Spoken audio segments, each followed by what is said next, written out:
All right, Hey, what's happening? what's happening now? We are back up in there like swimwear, and it's hot as a son of a bitch out there. And yeah, we've got it off you, I think. We got the weather here too. And it's Yeah, man. fucking Yeah, unbearable, man. perfect time for some cannibal films. Oh yeah, Shit, definitely. some Definitely. sweaty, nasty jungle heat, Some flesh-eating bastards. animal cruelty fucking ridden. Yeah, these films are nasty, man. But certainly Yeah, the two of them are. Two of them are. yeah. yeah. Strange. I mean, they got. I think all three of these got banned in the UK, though, right? like, They did, yeah. yeah. Funny enough, yeah. Even Cannibal Apocalypse is on the video nasties list. Back in the day, if you farted the wrong way, you got banned in the UK. Well, yeah, that I think that was mainly for like the rat scene because they blow up some rats, don't they, in a one scene? yeah. Because my DVD, because I've only got a DVD of it, is Mm-hmm. minus that scene. It's like 3 seconds, I think it is. Oh yeah. Well, But man, let me catch yeah, the chat right quick, man. yeah. Let's see. We got Kenneth in here. What's going on? Hey, what's up, man? Hope you're doing well. What's happening, man? We got Texas in here. Hey, what's up, Tex? I don't know Always why the there, hell my man. Faithful. there it goes. Yeah, I don't know what the hell's going on. Welcome to the panel of pain. What's going Yeah, on, man? yeah. I'm looking forward to these three. Completely different. We've not done. I don't think we've done it. Have we done a cannibal show? I know we did Anthropophagus. Um, and absurd, didn't we? But I don't think absurd counts. Right. But yeah, we've not done cannibal film before. Now we've covered just cannibal Holocaust, right? Did we do that one? Yeah, Yeah, yeah. because That's right. Because we did yeah, a Diodato stream, so we did cover some that's covered right. that. Because I don't think we've ever done Ferox, have we? No, we briefly talked about it on the very first An Hour to Kill when we were talking about Lenzi. Okay, so Yeah, and yeah, there's a few more we could do for part twos, and Eaten Alive is another one I wouldn't mind talking about too. definitely, Uh, man, definitely. Yeah, but there's a ton as we will get into, like, because you got a list, I think.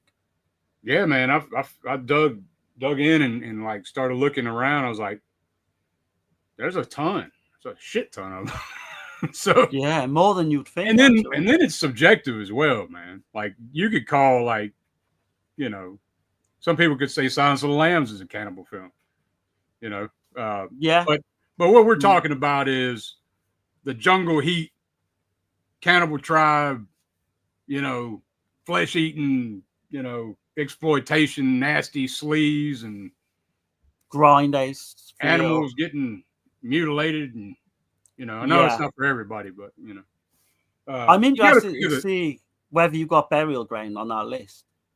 Yeah. Because that kind of classes Well, it's as zombie, so I wouldn't put it. zombie Yeah. and cannibalism. So that's an interesting one. Right. Which we've actually did that one, I think, in the past. So we got Kenneth in here. He says, he says, I don't know why this is so delayed, man. Um, What's going on, y'all? I've got work early tomorrow morning, so I won't be on for the whole stream, but I'm glad that I'll get to hear y'all's thoughts on Lenzi's Man from Deep River before bed. Yeah, man. Absolutely. It's high tier for me, man. Like it's a cannibal, technically the first Italian cannibal film. It's the one that started the cannibal boom, I guess you'd say. But Oh it's yeah. but it's not like any of the others. It's more like like I don't know. I don't mean to say it this way, but it's like a film. It's like a. I mean, it's No, you're shot right. really Yeah. well. It's No, you're shot right. so damn good. The locations, settings, and the cannibalism is kind of like just in the background a little bit. So It's like a character study as well. yeah, I was talking to Kenneth on Facebook in the week, and I know he's like you. He regards this film like very highly, yeah, and I told him my thoughts. But I did go back and watch it a second time, and it's kind of gone up a little bit. I'm okay. not where you guys are, but I do like the film, and it'll be a good one to talk about. This is like my fourth time seeing it, so it's it's gotten better every time for me. So let's see. Okay, we caught up on the chat, man. So but yeah, man. I guess we can kind of go through some of the cannibal films. Yeah, we can go through the list. As far as like to my knowledge, from what I could find, the very first one was made like in 1917, and I'm sure that there's some in dark corners of the world like before that, maybe. Who knows? But so the earliest was The Enchanted Kiss. It was a short film, and there's like a dream sequence where somebody is consuming human flesh to remain young. So okay, I've never seen it, but I was like, that's what I found. And then I guess you could argue Herschel Gordon Lewis's Blood Feast, 1963. Yeah. But that's kind of more of like he's sacrificing people, Yeah, it's kind of almost like a slasher. Yeah, you've got those. It's definitely the first splatter film, Oh yeah. But like I said, the first the start of the cannibal boom was Man from Deep River, 1972. Umberto Lenzi. I'm gonna go through a few more. If somebody has some that y'all know of that I'm not naming, spit them out. The next one I have is Raw Meat, aka Deathline. It's a British American co-production. It had Christopher Lee and Donald Pleasance in it. I was like, what the hell? I haven't seen it though. So this played on UK TV a lot. Okay. Certainly in the 80s. Right. I've not seen it all the way through. I've seen clips. I think I've seen a trailer as well. They're kind of underground, I think, in that one, from what I can remember. I've seen the trailers. I looked at the trailers at a lot of these, so it's pretty interesting. There's one called, well, most people would know this one, Soylent Green, 1973. You told me about that in the week, and I had no idea. Yeah, Charlton Heston. If you've seen the end of the film, you know exactly why it would be considered a cannibal film. It's kind of like a sci-fi. It actually takes place in the year 2022, but it's supposed to be in the future, but it was made in 73. Cannibal Girls, which I've never seen. So 1973, but I do got a little clip I can play, so I had to play this. I thought it was cool as hell. Yeah, I watched the trailer. It's not long, but here we go. Remember, in order not to offend or horrify those in the audience of a squeamish or prudish disposition, the sound of a bell in the theater will warn you when to close your eyes or turn away so that you may avoid witnessing certain scenes of an especially erotic or gruesome nature. That is, from what I can gather, that's really low budget. That's come up. I've seen that come up a few times on different lists and shit online. Hey, it looked good though. They're seducing men and shit, and there's a bunch of they're beautiful women. They're seducing men and fucking eating them. And I was like, holy shit! I gotta check that out. Good to me. Sign me up, man. Yeah, you'd be done, Darren.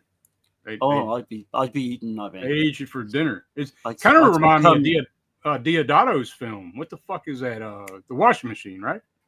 Oh, okay. Yeah. Kind of like that. I'm wondering if Diodato got the idea from it. Maybe. So.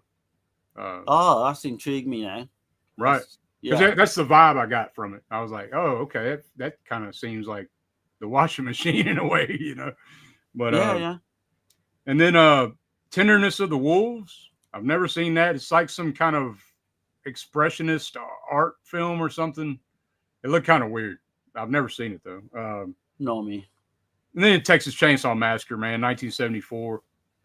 I mean, come on, which is coming in August. We're gonna do a big show on that. Yeah. But and it keeps going. You got Emmanuel, and The Last Cannibals in 77. That's a great one. I tell you, that's an underrated one. Okay. Emmanuel and The Last Cannibals. Yeah. A Boy and His Dog. Got a very young Don Johnson. I believe that's Don Johnson. And it's fucking weird. It's a sci-fi movie. It's like World War IV has already happened and shit, and like Okay, post apocalyptic, and all the people that are surviving, they're only surviving because they're listening to their dog, and dogs can talk and shit now. It's fucking weird. Fuck. Yeah, I was like, what? That sounds dog look like completely fucking out there, man. the dog look like Benji or some shit. You know what I'm saying? But Shit. no, it's some weird shit. And then you got The Hills Have Eyes, man. Come on, 1977. Oh man, classic. Yeah. And then Jungle Holocaust or Ultimo Mondo Cannibale from Deodato. See, I like Jungle Holocaust, but I don't. It's not a patch on like Cannibal Holocaust. Right. It's like I was disappointed when I first saw that. I was listening to this guy, Cadell. Is that his name? What is it? Wallum Cadell? Oh, Callum Waddell. Callum. Yeah. What I got it mixed up. But he was saying he liked Jungle Holocaust better than that fucking blows my mind, man. It's crazy, but it's a good film because it is shot very dark. I do get that. Yeah. I like how dark it is in that film. It's like you're in a cave and shit, you know. I think the lead actor is called Massimo Focci, and he didn't get me involved in the film. I didn't like that actor per se, but yeah, it's a decent one, yeah. And then you got, of course, we're going to be talking about it. Slay the Cannibal Guy in '78. Yeah. From old Sergio Martino. Yeah. And then Motel Hell, 1980. Of course, yeah. Anthropophagus, Joe Deodato. Joe D'Amato, I mean. Joe Deodato. What the fuck? Well, he had so many aliases, didn't he, as well? Yeah. And Cannibal, of course, I mean, I got to admit, Cannibal Holocaust is probably the number one, you know. I'd say easily. Right. I'd say Ferox is not far behind. Right. The people shit on that film a lot. I don't see why. I mean, when I seen Ferox for the first time, I saw it as Make Them Die Slowly, you know, which I prefer that name. I think it's a more effective name. Oh, absolutely, you know? Man. Yeah.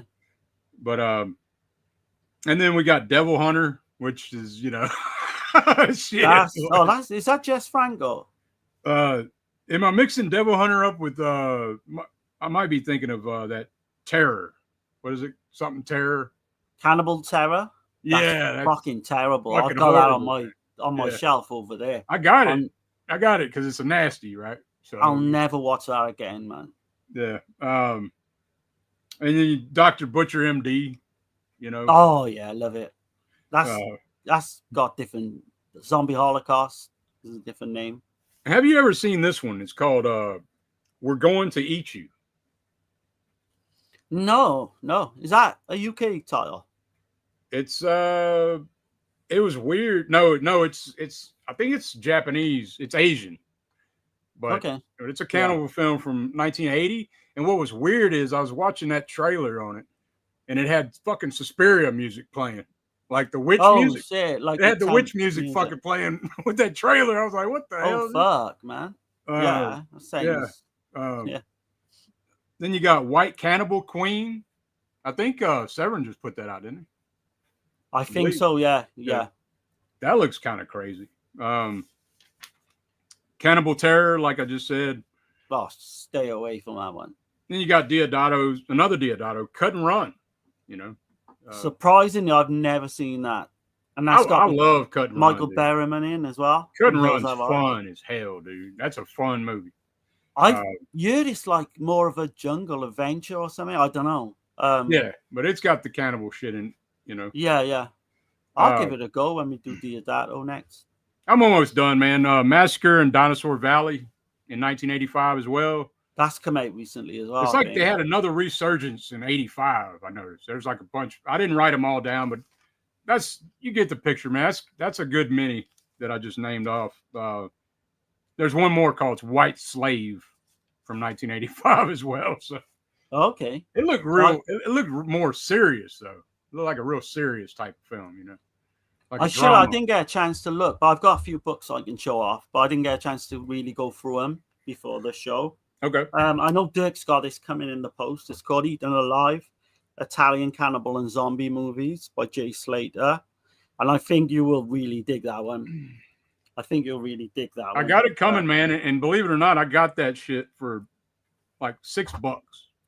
6? Yes. Shit. I think I paid about at least 20, but I got it went like years ago. Right. This one's out of print. It's called Cannibal, the most sickening consumer guide ever. From Dark Side Magazine. They do these books every so often. And you've got the guy from England, London, Alan Jones. He's quite well known for being like an Argento aficionado. And he's got one called Necrophile, which is pretty good as well. Oh, hell.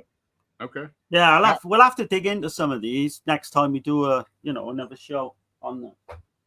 Yeah. Yeah. I mean, I was kind of covering a broad spectrum of cannibal films. Like, I know there's a lot more than that, but oh yeah, I would definitely claim Burial Ground. I wouldn't because of zombie, like yeah, it's like, yeah, but do you count Zombie Holocaust then? Because that's got cannibals and zombies as well. It's yeah, it's difficult. I know they do overlap quite a lot, as you will find out when you read those books. Right. It's surprising how much they do overlap. It's kind of like Cannibal Apocalypse, the one that we're going to talk about tonight, is kind of like a hybrid fucking cannibal zombie film in a way. Fucking, yeah, it's like starts off as a war film, like Vietnam. Mm-hmm. I mean, we'll get into it, but it's one that's really sets itself apart from a lot of the others, That's why I like it a lot. Yeah. But we like you say, we'll come on to that one. But man, we're going to get into the country of savage sex. Right, yeah, that's a weird title, man. Didn't you find that weird? Yeah, aka Deep River Savages, aka the man from Deep River, which I prefer that title the best. And aka Sacrifice as well. Yeah, Sacrifice. Yeah, I forgot to say I got it over here. But too. Man from Deep River, I think, is the best title. Yeah, man. It's more intriguing too, like, because I didn't know what the hell that was. And then when you see the poster, you're like, what the fuck, dude? He's like got this damn he's all fucking strung up like with some bamboo on his head and shit. Shit, I need to get that release. That's 88 films, is it? Yeah, that's 88 films. But yeah, man, this is a damn good one here, man. Like I said, before we get into it, I'm gonna go ahead and play a clip like we usually do. I started not to do clips, but I did find the time. So here we go.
Damn. Yeah, that sets up the film.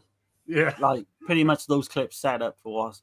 Like, because we'll go through certain scenes. I was talking to Dirk earlier, and we didn't know whether we was going to spoil this one, but yeah, we'll give a little warning, I think. Yeah, sure. Let me see if I can catch up on the chat right quick.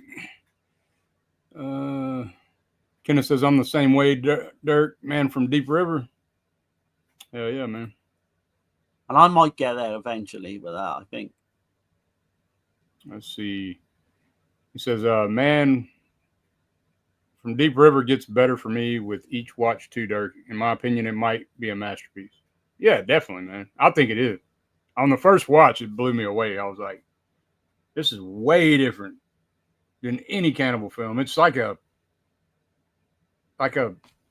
it's not relying on what the other cannibal films rely on. Like, I know we'll get into it. Yeah. I will. Yeah, I understand what you're saying. It completely. It's like the act. I mean, we'll get into it though. We'll get into it. So I don't know. I might have to take myself out for just a second, man. Okay. And then come back in because the chat's it's really like delayed when I click on something. So I'll be right back. Okay.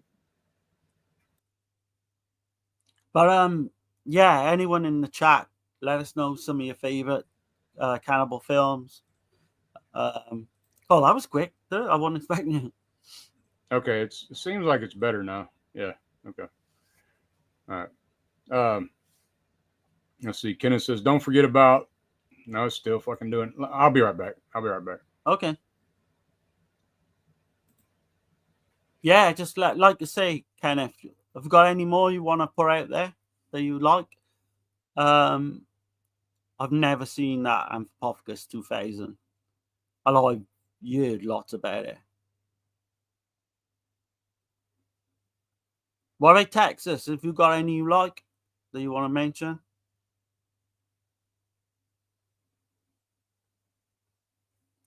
And Chris, I just seen Chris is in your now as well. Man from Deep River isn't anywhere to stream. I go realist, man. If you've got the capabilities to like download, then do it that way, I would say. Okay, well, hopefully it's straightened up now, man. Sorry, man. What were y'all talking about? No, I was just looking at the chat. That's all. Okay. Let's see.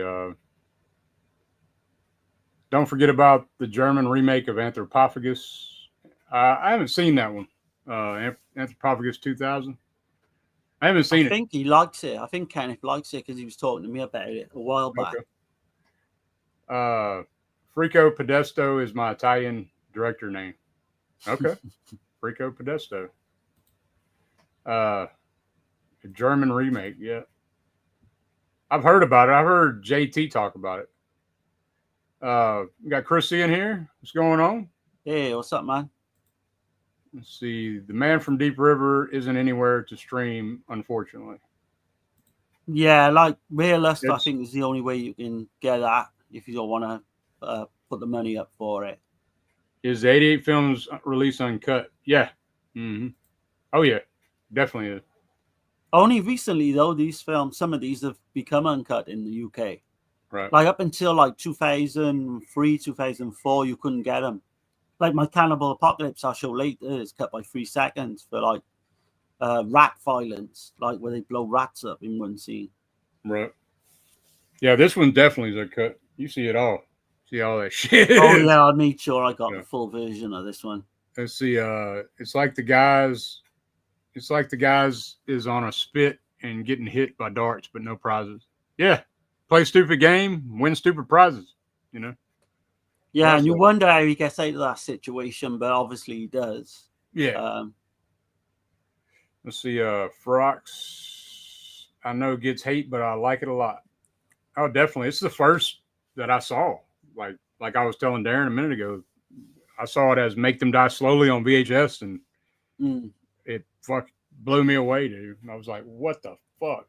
It's blatantly like a rip-off of Holocaust, but I fucking love it, man. I was super young, dude, watching that shit. I was laughing my ass off. Like, I think I told you before, like when he gets his shit cut off, and then like after that, then it's like you see this dude running around. It's Giovanni Lombardo Radici. He's like, he's running around with no shit, with no dick, you know, and we were laughing about that shit. It was like, this dude ain't got a dick. And the guy should be bleeding to death, but he kind of survives it for some reason. Yeah. They put salt in it, didn't he? Yeah. Oh, God. Yeah. Didn't they cauterize it, I think? Or salt or some shit. But that actor absolutely fucking hates Lenzi. It's well known. Oh, yeah. Up until he died. I think he died a couple of years ago. Yeah, read up some of the shit they used to say about Lenzi and that. Oh, yeah. I've seen it's well documented. He was saying shit just on this release, man. And I was like, damn, this ain't even about Lenzi, motherfucker. Yeah, Like, yeah. you know, Calling him a piece of shit in literally every interview you can Right. find. Yeah, but he'll randomly bring it up as well. It's not like was- he's asked about and it. it's strange too, because the way he kicked off this interview, he started talking about Fulci first. And I was like, this is weird, you know? Okay, Like, yeah. I thought it was odd as hell. I was like, what? Why is he talking about Fulci? Which is odd. Fulci never made a cannibal film, you know? Yeah, I guess he's just doing like a career retrospect because he did do quite a few, didn't he, for Fulci? Yeah. Don't you think that's strange though? That Fulci never did a cannibal film. Like, seemed like he would have. No, that's Seemed like he'd have weird, isn't it? been. Yeah. I You mean, got I guess. Martino's done one, like Yeah. now, obviously. Yeah, Well, that's Argento weird. didn't do one either. I mean, I can see that because he. yeah, always- Argento's just kind of more giallo, you know. Right, Giallo and Mostly. just supernatural horror in general. Let's see. Man from Deep River is my favorite cannibal film that I've seen, even though that's not the main focus of the film. That's Okay. high praise, man. Yeah. I can't say it's my favorite cannibal film, but it's a damn good. It's probably in my top 5 Lenzi films for sure. Okay. Is it far behind Cannibal Holocaust for you? Is it like above Cannibal Ferox? No. Okay. So No. it's like third or fourth, maybe. It's probably third. I'd say it's probably my third. Yeah. Okay. Texas says doing a watch party on Wednesday for Harry Brown and Michael Caine. Okay. Cool. I've not heard of that one. Y'all check that out, man, over on Texas channel. Yeah, go over the tech. All the people in the chat, as we say, go over, subscribe, and all that good stuff. Scratch Burno, what's up? He says, Man from Deep River is a good one. I actually have a one sheet of it with the image of the guy in the trap with the darts in him. Hell yeah. Shit, that's got to be worth a bit of money. Yeah. Hell yeah. Hey, what's up, man? Glad you're in here, man. Anthropophagus 2000 has shit acting, but amps up the gore compared to the OG version. In my opinion, it's not good, but it's entertaining. Okay. Yeah, I've seen clips. It's ultra low budget. Chris says, damn, a Fulci cannibal film would be great. Yeah, it would have, man. It would have been great. Yeah, we were deprived of that, I think. Scratch says, Andres Schnaz did the Anthropophagus remake. He's the director of the Violent Shit series. Okay. Oh, Okay. fuck. That tells you what they are like, then. Just Right. just extreme gore, pretty much. Okay. Yeah, I mean, I used to really be into that when I was a kid. Extreme gore, the nastiest shit I could see, the better. And I don't know, I just kind of got past it a little bit, you know. I like the cheesy gore, like the full cheese, kind of cheesy tarantulas and all that. When when it becomes too gory, Like, what do you call it? August Underground and shit. yeah, that's just not for me. Even Faces of Death, man, that put me off fucking those films for Well, life. that's what I'm saying. That kind of shit when I was young, I loved all that shit. But as I got older, just, you know, it's like whatever. Well, I think Faces of Death kind of evolved from some of these films, actually, if you think about it. Some of the animal violence. Yeah, just probably did. not my thing, man. Let's see. Man from Deep River is my top 3 Lenzi films at the moment. Okay. Okay, Awesome. yeah. Awesome. Yeah, man, that's very high praise. I mean, it's damn good. I mean, it's well made, dude. And the thing about Lenzi, though, talking about it, is he looked at the film. He was honest, though. At least he was honest. He said, I needed money. And I thought this was going to be like a run-of-the-mill kind of film. Was never going to do anything, you know. And he said, but after reevaluating the films like this and like Cannibal Ferox or Make Them Die Slowly, he appreciates them more. I'm sure he does. I mean, he was getting more. He's getting money, you know, like trickling in. But like they are well made, though, man. Like, Yeah, he was offered this as well, wasn't he? So the writer, one of the writers is Francisco Borelli, and people might know him. He's actually the director of The Perfume of the Lady in Black and Hotel Fear. But he came up with like the treatment and everything, and he wanted to do the film himself. He wanted to direct himself. right. And weirdly enough, he did the same with Who Saw Her Die. Didn't he direct Perfume? Yeah, he directed Perfume. Yeah. But he wrote Who Saw Her Die as well. Right. He's from Venice. And he wanted to do that. And Aldo Lado obviously took it over and did it. What I find interesting with Borelli is he turned around and he said that Lenzi's fucking this film is a piece of shit. And he calls Who Saw Her Die a piece of shit as well. And I think he's just got his ass bent where he couldn't be the director. So I think he's just automatically shitting on those films. But he's an interesting character because he worked a lot with Luigi Bazzoni, who did Footprints, The Fifth Chord. Yeah. And he absolutely idolizes that guy. But I've noticed in all his interviews, and I've seen quite a lot, and recently I've got a book from Eugenio Urcolani who interviews him in depth, and he shits over everyone. Like, oh, man. But I don't know how you can call this a bad film, or Who Saw Her Die a bad film. I don't know where it's coming from. No shit, dude. I mean, but think about this, though. So you got Umberto Lenzi directing the film. You got Borelli writing it. And then you got the producer, Ovidio G. Asinitis, which sounds like some kind of ass fungus. But, besides that, but that dude made Beyond the Door and Madhouse from 1981. Oh, I love Madhouse, man. Tentacles. Fucking Who Saw Her Die? He was associate producer on that. Yeah. The Visitor. Like, I don't know if you've seen The Visitor, but that's a great film too. No, it's one that's been coming up a lot. Yeah. Recently, I need to remedy that. I think. And he co-directed Piranha 2 with fucking James Cameron. That's fucking crazy. That's fucking mental, man. Yeah, that's James Cameron before James Cameron was James Cameron, if that makes sense. It is crazy the amount of people working on this film. Right. Like the cinematographer as well. Have you got anything on him, Dirk? Oh, yeah, definitely, man. Man, he's got a good list as well. Yeah, Riccardo Palatini. So he did Emmanuel on Taboo Island in 1976. Lady Frankenstein, which is, in my opinion, Rosalba Neri's best performance. She's a lead role in that. That was in 1971. And God Said to Cain, a Margheriti film, which is a great film. If you've never seen it, Klaus Kinski. I've not seen that one. Yeah, it's a Western, but it's damn good. It's like a dark Western, though. Like, you know what I mean? It's like with Klaus in the lead role. But and then he did Master Time with Lucio Fulci, 1966. Yeah, that's a pretty solid ass film too. Another Western. And then he did another Margheriti film, The Long Hair of Death. And that's one that I've always wanted to see. Yeah, with Barbara Steele. Yeah, that could be coming because we need to do a part 2 on it at some point. But yeah, this cinematographer, man, you just look at what he's done. That's just a handful that I named. But I don't know if you had any. He did do The Killer Must Kill Again as well. Okay. Which is like. I try not to mention things I haven't seen. As you know. Oh yeah. I try not to. Sometimes. He did a few police taskies. He did Highway Racer in the years of Lead Set and Fearless as well. But that's what I'm saying. Dirk's just given us like quite a lot of good films that he's done, and there's more, man. Right. But yeah, just everyone involved in this film are like top notch, and it does shine through as well. This is probably, like Dirk said, probably the most well made. This and Holocaust are probably the most well made cannibal films.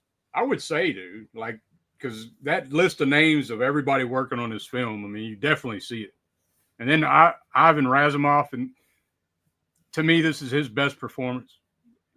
In a lead role, he's playing against type because he's used to playing like this type of villain. He's used to playing a side villain of some kind, like he's always a side character. But in this, he's the star of the film. So. Yeah, I was surprised by his acting ability. Like you say, you always see him in these giallo films and he comes on screen early and then he ends up in the last like 5-10 minutes. Always a bad guy, like you say. This one's completely different. I think he showed like he can really act. I'm telling you, he can really act, like kind of underrated. Speaking on that, like he kind of helped what's her name? Mimi Lay. Yeah. Mimi Lay. See, I'm messing her name up. but she was pretty inexperienced. I think this was her first film. Yeah, is that right? yeah.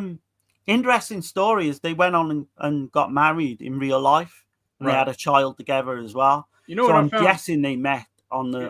on the behind the scenes on this one. Yeah, she had nothing but like. So what's crazy is there's like almost an hour and a half special feature with her, and Okay, interviews and stuff, and she doesn't mention their marriage at all. I was like, that is weird, isn't it? Maybe. but she said that he's the one person she misses the most. I was gonna say maybe there's a bit of bad blood there, but no, I don't know. No, she gave him high praise. She was like talking about like how great he was, how she was so inexperienced and he was just like helping her through, and she talked about how Lenzi just shouted all the time at everybody. Oh, yeah. She said he shouted at everybody, and then she started figuring it out that that's just him. He's gonna shout when he's excited. He shouts when he's mad. He shouts when he's happy. Like fucking. But at the end of the night, like after they got through shooting during day, she said he was cool as hell. He's like a switch just turned off, and he was just cool as hell. After. Yeah, I think Lenzi's the closest you'll get to Fulci in time in terms of like temperament and that. Yeah. With regards to Razumov, did you realize how he died? No. He died in a motorcycle accident. Ah. And he was just 64 years of age. Damn. Yeah, isn't it weird how when you cover these films and you find out, suicides and accidents and shit. Right. Like, I was bummed out when I read that. But yeah, she put that across big time, like how much he's missed and how much she loved him and all that stuff. But she never said she was married to him. I just thought it was odd. Like I was like, what the hell?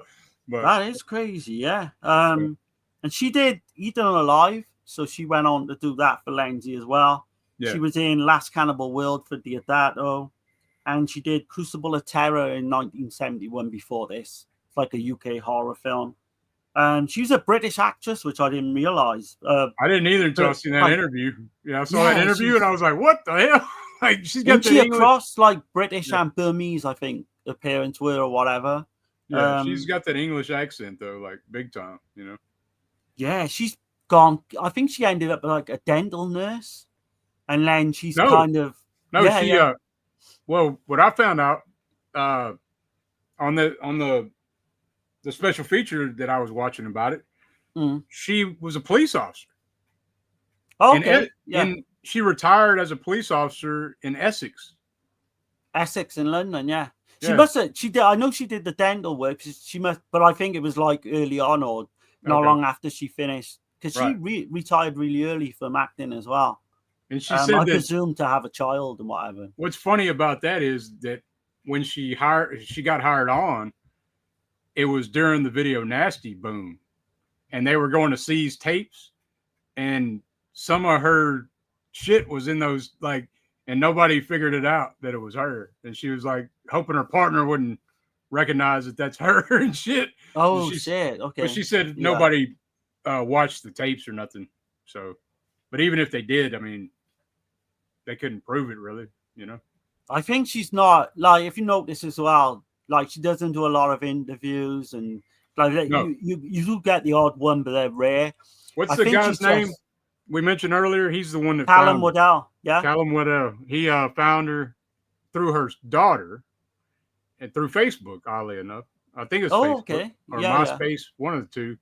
And they got to chatting, and he kind of got her to reunite with Diodato. I mean, it's a great.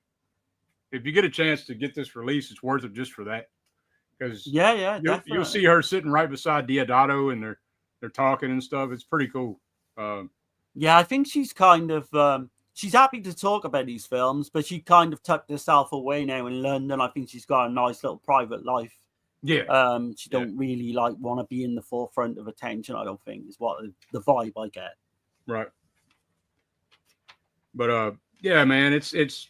I mean, she seems like a pleasant person too. Like when you listen to her talk and everything, I've seen interviews with her in Dark Side magazine, and she's lovely. Like they say, really genuinely nice person. Beautiful as well. Like just that just that foreign look about her. She's gorgeous, man, in these films. Oh yeah, for sure. But they're the main two, aren't they? Pretty much all the other actors are kind of all foreigners. This is shot in Thailand. Yeah. Then they get the locals, I think, the Thailand locals to do some of the tribe stuff, and a lot of that stuff's authentic type of stuff that was going on, and I know that they weren't far from civilization though, so they could go dancing and drinking every night, stuff like that. So they weren't like in the jungle like in Deodato's films. You know what I'm saying? Okay, like, they were not far from town, basically.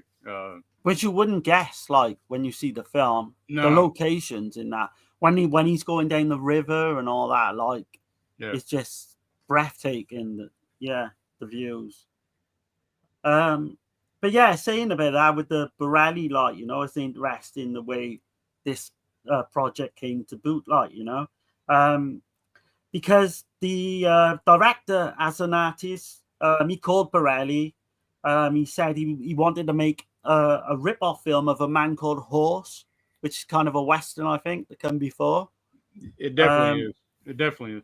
He said something along the lines of, I want to make a rip-off, but I don't want to call it Horse. Can you come up with another title of another animal? Mm-hmm. And then he said, let's call it A Man Called Fish. And then obviously that didn't stick. Well, they do. First he was, one time they do. In the film, they do consider him a fish man at one point. Yeah. But the title, obviously didn't stick. Yeah, that wouldn't a man called Fish. I mean, that wouldn't. But it does make sense when you say, right. Yeah. But what they were going to do as well, right? So they were going to get Borelli to go over to Thailand. He was going to go over with a 78-year-old cameraman and his 11-year-old daughter and just film the pickup shots, maybe of some of the towns, some of the locations and that. And Borelli just turned him down flat and said, no, I'm too young for this. Like, I don't need to be going there, and doing that. Mm-hmm. So, I mean, I think he had like bad blood, Borelli, because he didn't get that directing job. Well, what about the score, man? So I was trying to find more information on this guy. I guess it's a guy, Daniele Petrucci, and I was looking through his films. I didn't recognize nothing. So, I mean, I wrote some of them down. I haven't seen none of these, but so she killed him like a dog, but he still laughed. That was the name of one of the films. Shit, I've never heard of that one. And then you got Strawberry Blonde, 1980, and then A Love So Fragile, So Violent. So I was like, what the fuck is this shit? He did do a few that was kind of well known. No, he did do Wild Beasts in 1984. Okay, I haven't seen that. That's a crazy animal attack film. Yeah, I've never seen it. Plot of Fear, which is man, we need to cover that at some point. Okay, I have heard Plot of Fear, but I must have not seen it. You've seen Sex of the Witch? He did that. Yeah, it was called something else though, and I was kind of Oh, curious. okay, yeah. I didn't know if that was the one I knew. I didn't know. I kind of thought it was Sex of the Witch, but I wasn't sure. So. Yeah. He did Without Warning, Frankenstein 80. He did the same track to Fernando. Oh, he did Without Warning?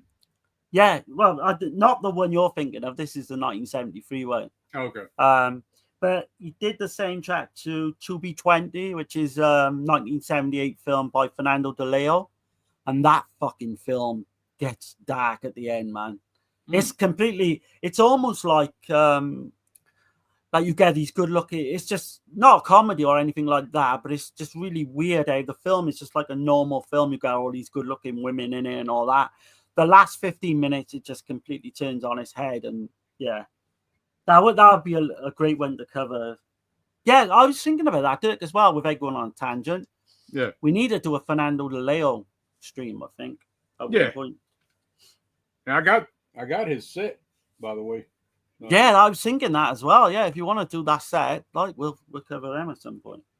But yeah, do you want to give a spoiler for this? Yeah, we'll give a spoiler warning. Yeah, I'll do that.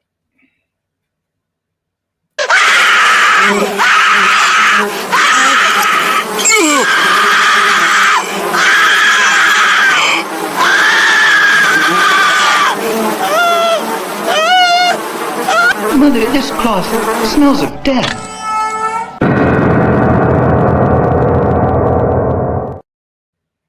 Right, Yeah. you have been warned. Yep. Yeah, this one. So again, I'm going to say it's not quite up there for me, but I really liked the film more so last night when I watched it for the second time. Mm-hmm. So just to like set it up, you've got the opening. A British photographer named John Bradley, that's Ivan Razumov, he arrives in the Thai rainforest to photograph like wildlife. And there's I don't know if it's a quote, but there's like a saying at the start of the film. In the dense jungle along the often ill-defined border between Thailand and Burma, it is still possible to find primitive tribes which have no contact with the outside world. And you usually get that in a lot of these kind of cannibal films, don't you? They give I think quotes and shit. But this film here, I think it kind of like set the blueprint, kind of like Mario Bava's Blood and Black Lace set the blueprint for 100%, 100%. Yeah. We would not get Cannibal Holocaust if it wasn't for this film. I've Slave of the Cannibal God for Eaten Alive. You could go on. This you've got to give it that. Yeah. This didn't do well in Italy, but oddly enough, it did well in other places. It did good in the U.S.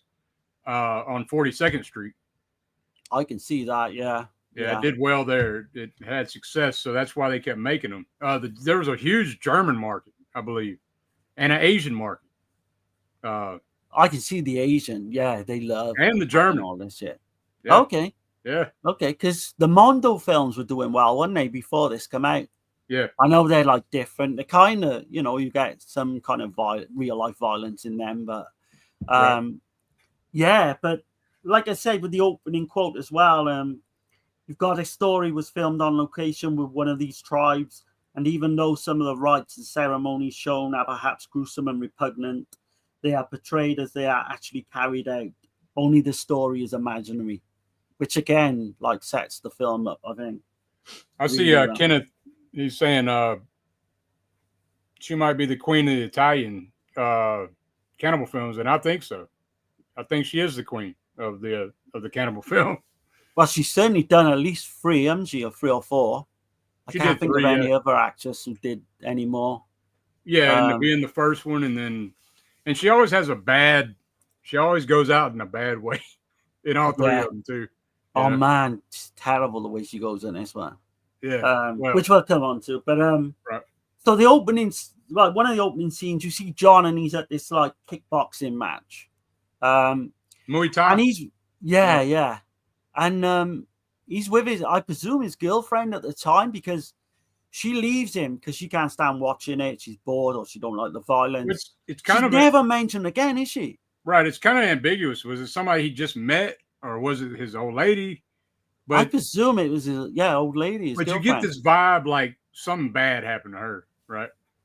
Yeah, because you get that fucking guy follows her, and then the same guy like follows John as well, and then you get the big incident. Like, well, he literally fucking starts. He wants to fight John, or he's got some kind of issue. He's like trying to give him a drink of something. Yeah.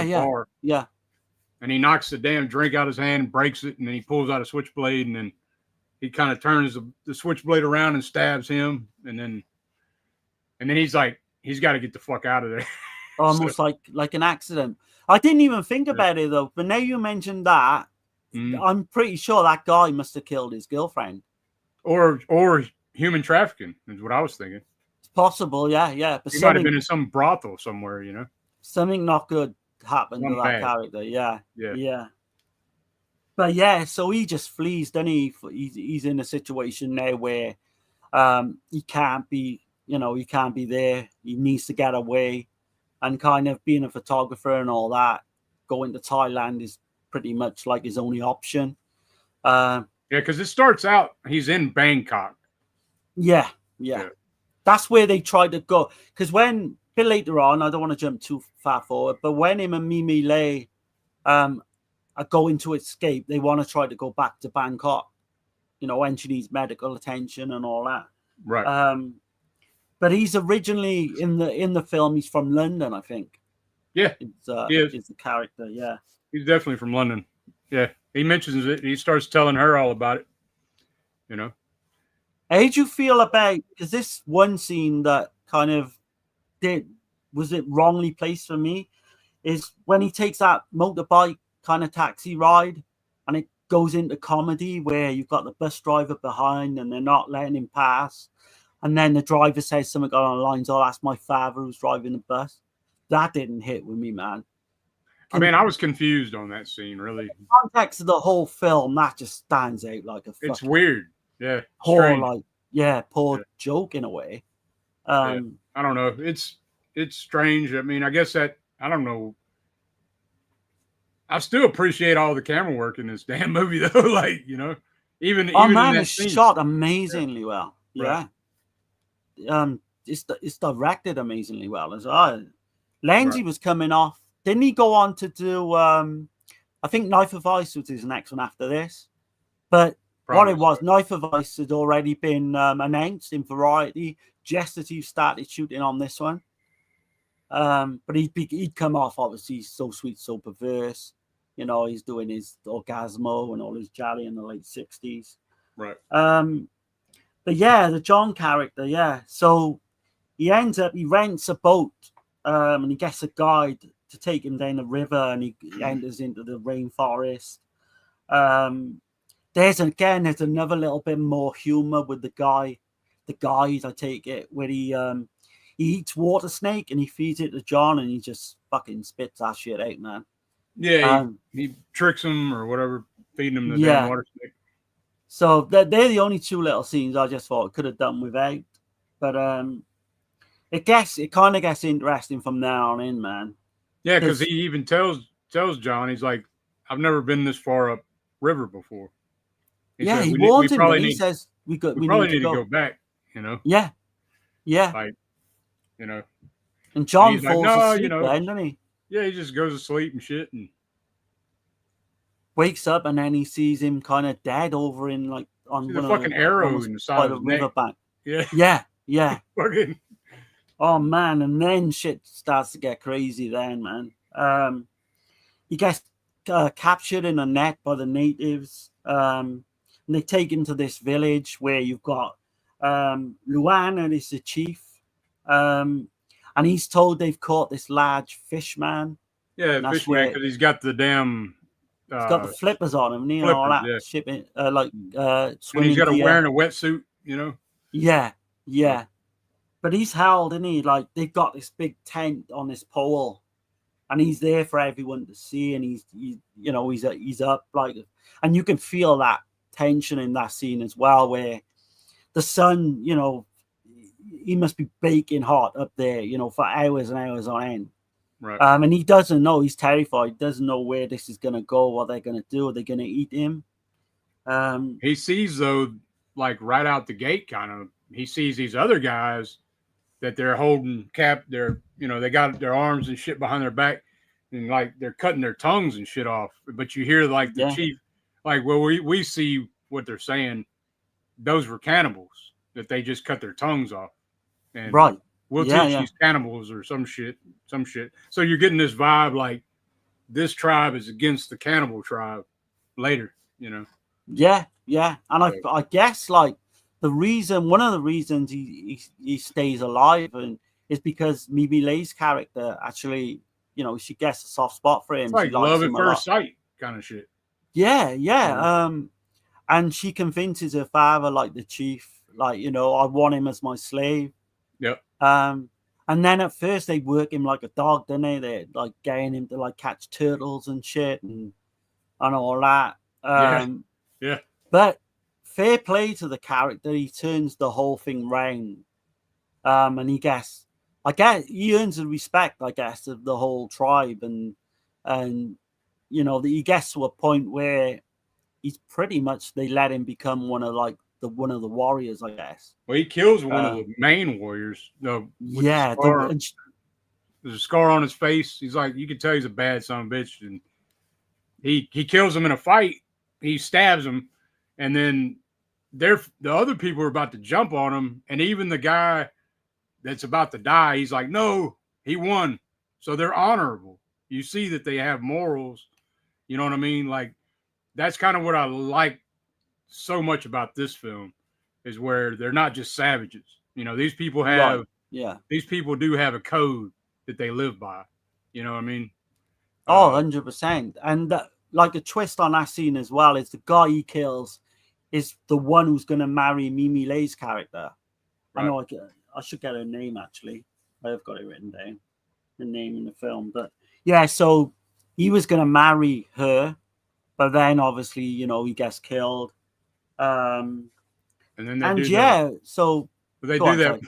they do the there's several men that they do this weird reach in and fill on her breast. Shit, that was weird. Yeah, it's like some kind of custom thing they do. Yeah, and she's blindfolded, so she can't see who it is. Right. She could just tell by the touch and whoever she grabs her hand, then that's who becomes her husband. You know. I was gonna say, because you notice the other guys are all for feeling her breasts and all that, but feeling her coochie and stuff. John just holds her hand and I think that's what seals the deal. Like, she's like, yeah, you know, but he's not all being all pervy and shit. no, there's some weird practices in these films, in there, you know. Yeah. But it's completely realistic. It's completely bought in by everything that's going on. It's not done tackily. This is really well done, you know. Whereas some of the cannibal films later on were just, you know, you can't really take Ferox seriously. I know it's Lenzi again, but this is more, I'd say this is probably the most realistic with Holocaust of what could really happen in that situation. Yeah, I think so. You do get an little old lady called Taima. She's Marie's governess. She's like an English speaking missionary, and she's like wants to help him escape, you know, before they get married, funny enough. And yeah, I think they have like a day of this feast. I think it's called Day of the Feast of the Sun. And then they just let him go. He's able to walk around and see what's going on. And he's treated like one of them in a way. But at that point, he's still not sure. And he's thinking about, you know, trying to escape and that. But she has a bit of a grisly end as well, doesn't she? That the old lady who helps him. Yeah, so it's the shaman, I guess the witch doctor or whatever. He does something to her, right? And makes her blind. What do you mean, the old lady? No, I'm talking about Mimi Leigh. All right. So I think she goes blind due to. He does some kind of curse. He did something to her though, like made her blind. Yeah, the way I got out of it was he did do something, and the fact that she's pregnant. Yeah. You know, maybe she's blind for that as well, but we see him. He's pissed off at Ivan Razumov's character. You know, because he remember the boy. There's a boy choking, and and the witch doctor can't save him and shit. So then he takes a knife and he, you know, cuts him right in the throat and puts a tube in there, and then he can breathe and saved his life. Yeah. Yeah. So he's at war then with like this fucking witch doctor completely hates him. But that's one of the parts where they really take a shine to him then, because they realize, you know, he's there for good. Like the whole tribe can learn off him through, you know, because I think he's like well up on medicine. He knows medicine. He knows different, you know, things as well. He took out one of their best warriors. Might have been the best warrior that they had. He was the top one, I think, the top man. Yeah. Right. So yeah, they both realize that they can both live together and learn off each other, and the fact that you've got the love angle as well. And then he's like in deep love with Mimi Leigh, and he don't want to leave. Then, you know, he's caught in there. He wants to live in paradise with her in this tribe. Like, you know, like, oh yeah, yeah. He gets the option a couple of times to maybe escape with the helicopter, and he doesn't. Yeah. But you get the scene with the young laborer as well. When he dies, he's trying to They're trying to work on, outside work on a house. Yeah, I something think it is. falls. Yeah. Yeah. So you get the whole funeral scene, like the aftermath of that. Oh man, And we got to what mention they that. do, yeah, go on. Yeah. Okay, so I think I might have mentioned this on another stream before. I can't remember. It was a while back though.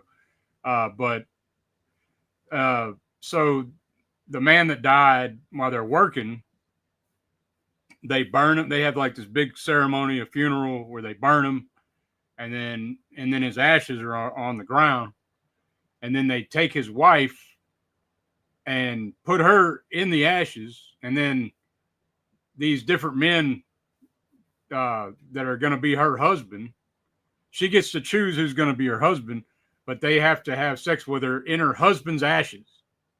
Yeah. I was like, holy shit, that is that crazy. signals, don't that signal like her Yeah. she's free, Yeah, and then she's able to marry whoever she wants like after that. Yeah, they're having sex in her husband's ashes. So I was like, oh, that's No, crazy. yeah. I've Yeah. seen similar things come up in other cannibal films as well. So I would imagine that's probably That might be a real thing. true for life. Yeah. Yeah, absolutely. Yeah. We think it's weird, but I mean, that's their culture, you know. Yeah. But the name of that guy he kills is Karen, the head of the tribe. Mhm. And that's where you get like the helicopter flies over and he just, he just lets it go at that point. And then obviously he's become one of the warriors now. So they do all the like war paint on him and, all the markings. Yeah. Timey tells him like in 3 months you will become a full-on warrior. But just to put up with all the like rituals and torture at first, because then that you got the scene on the cover as well there. At first they do try and is this some kind of mental test to put you through all that, and then you come out That the was other end? punishment too, though. I think. Yeah. So I think there's a bit of that. Yeah, There's tests and punishment, like because he kept bucking mixed. and but then he proved himself worthy as well. So. Oh yeah. We've not touched on some of the animal violence. Right. And I know, people listening to this might want to cover their ears because it's not very nice, but we can't, you've got to really talk about it. Right. The first scene, man, is just completely vicious. So you've got a mongoose going at it with a snake. Mhm. And they don't just give you like 5 or 10 seconds of this fight. They're there to the death. Oh, man. Even now, I think that's really disturbed me. Like the mongoose actually looks fucking evil, and I guess you would be if you had one of those fucking snakes coming at you. I mean, they're snake hunters, man. So man, I can't get that image out of my mind, and it's right. kind of it fucks you up, man. But the thing, I always look at it this way. So I know these cannibal films get a lot of hate because of all that, but I mean, you got to think these Italian directors they're going out into these wild places, and they're making their film, but these things are happening anyway out here in these places, like nature is cruel as shit anyway, like, you know what I mean? But I mean, I can see that, I can understand that. I think Martino was probably the worst for it. Like we all know about Diodato, but I think in the next film, Martino did a few things he should never have done. But we'll come on to that. Yeah. This one, Lenzi, that scene, they are kind of like fucking made to fight. You can see it's not like they just come across each other that moment. Right, but it would happen though, Oh yeah, absolutely, yeah. And also the scene. There's a scene with a monkey. Yeah. But so they got a little, I think it's a spider monkey, but it's some kind of small monkey, and they got it from an animal clinic. The monkey was diseased. This is what Lenzi said. The monkey was diseased, it was ill, and it was contagious, and it could actually infect humans. So that's why they killed it. That's what he said. So that's why he's got to say that, really. But in that part of the world, like, I know monkey brains get eaten for wisdom. So yeah. Yeah, Faces of But- Death is a scene in there. Yeah, that's not Okay. real though. I know that, the right? monkey does look real, but it's not in In that Face way. of Death, it's not real, but this was real.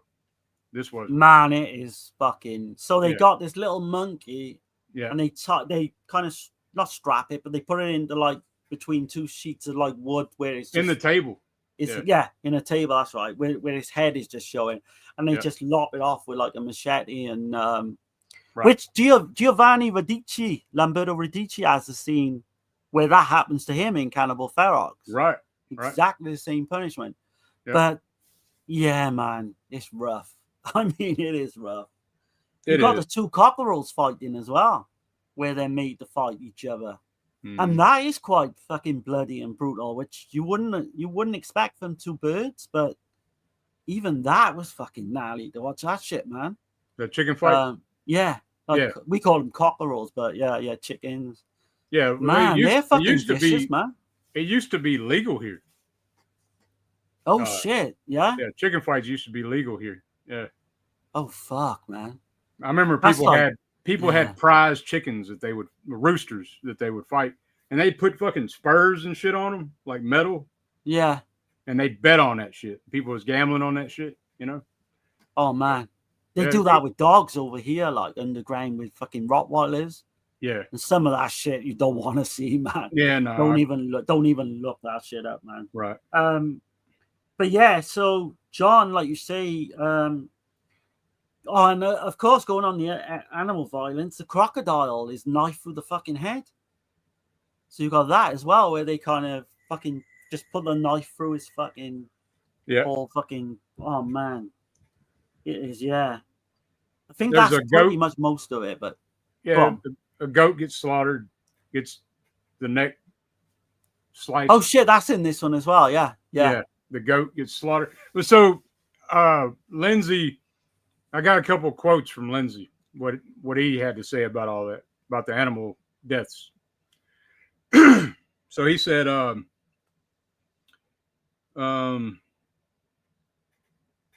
like what I just said about the monkey, it was ill and all. We know that, but he says, and the goat, there is no problem when we kill them every day. Talking about sheep. When we kill sheep every day, we kill chicken every day, we kill pigs every day. And then he goes on to say, is it wrong to kill and eat rabbit too? There is cruelty all around the world. Pigs are transported in small, cramped containers. Geese in France are fed and fed and fed in a tight little cage just so their liver will grow for food, for some kind of specialty French dish or something. And he's just going on about like saying to increase the liver size for food. So, but directors are singled out when they're making films, you know, like I do get it, kind of, you know, like have you ever seen like the shit that goes on in slaughterhouses or fucking, you know what I mean? Like it's fucking brutal shit. It is, yeah. The pigs and the chickens. The chickens is fucking bad too, dude. They're like, that's nasty as hell. The thing is, I don't want to come on you and say like a hypocrite because I eat meat. Yeah.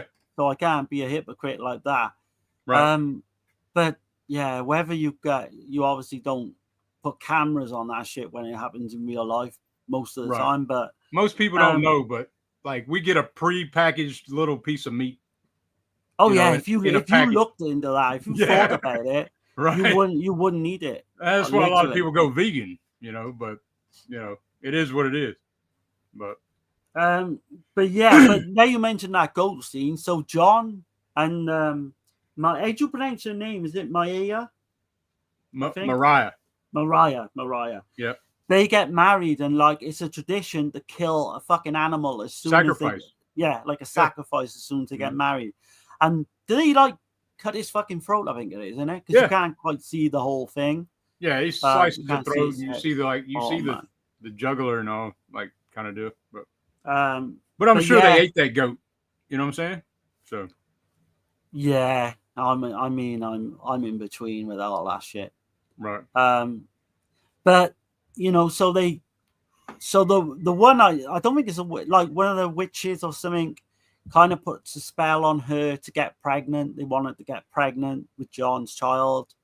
And then she literally does. I think they consummate the marriage. You see like a couple of sex scenes as well. Oh, there's plenty of sex scenes with yeah, her. There's a her lot, and but it's John. done tastefully though. I It think is. It's like it's not. Yeah, some lovey-dovey shit, right? yeah. It's not there to be titillation or anything Sleazy like or that. not. Yeah, it's no sleaze, not really. You know. And they were like, I don't know how far close they were at this point in real life, but they certainly went on to become man and wife. So Yeah. you know, so they obviously must have fell in love, similar to what the characters did in the film.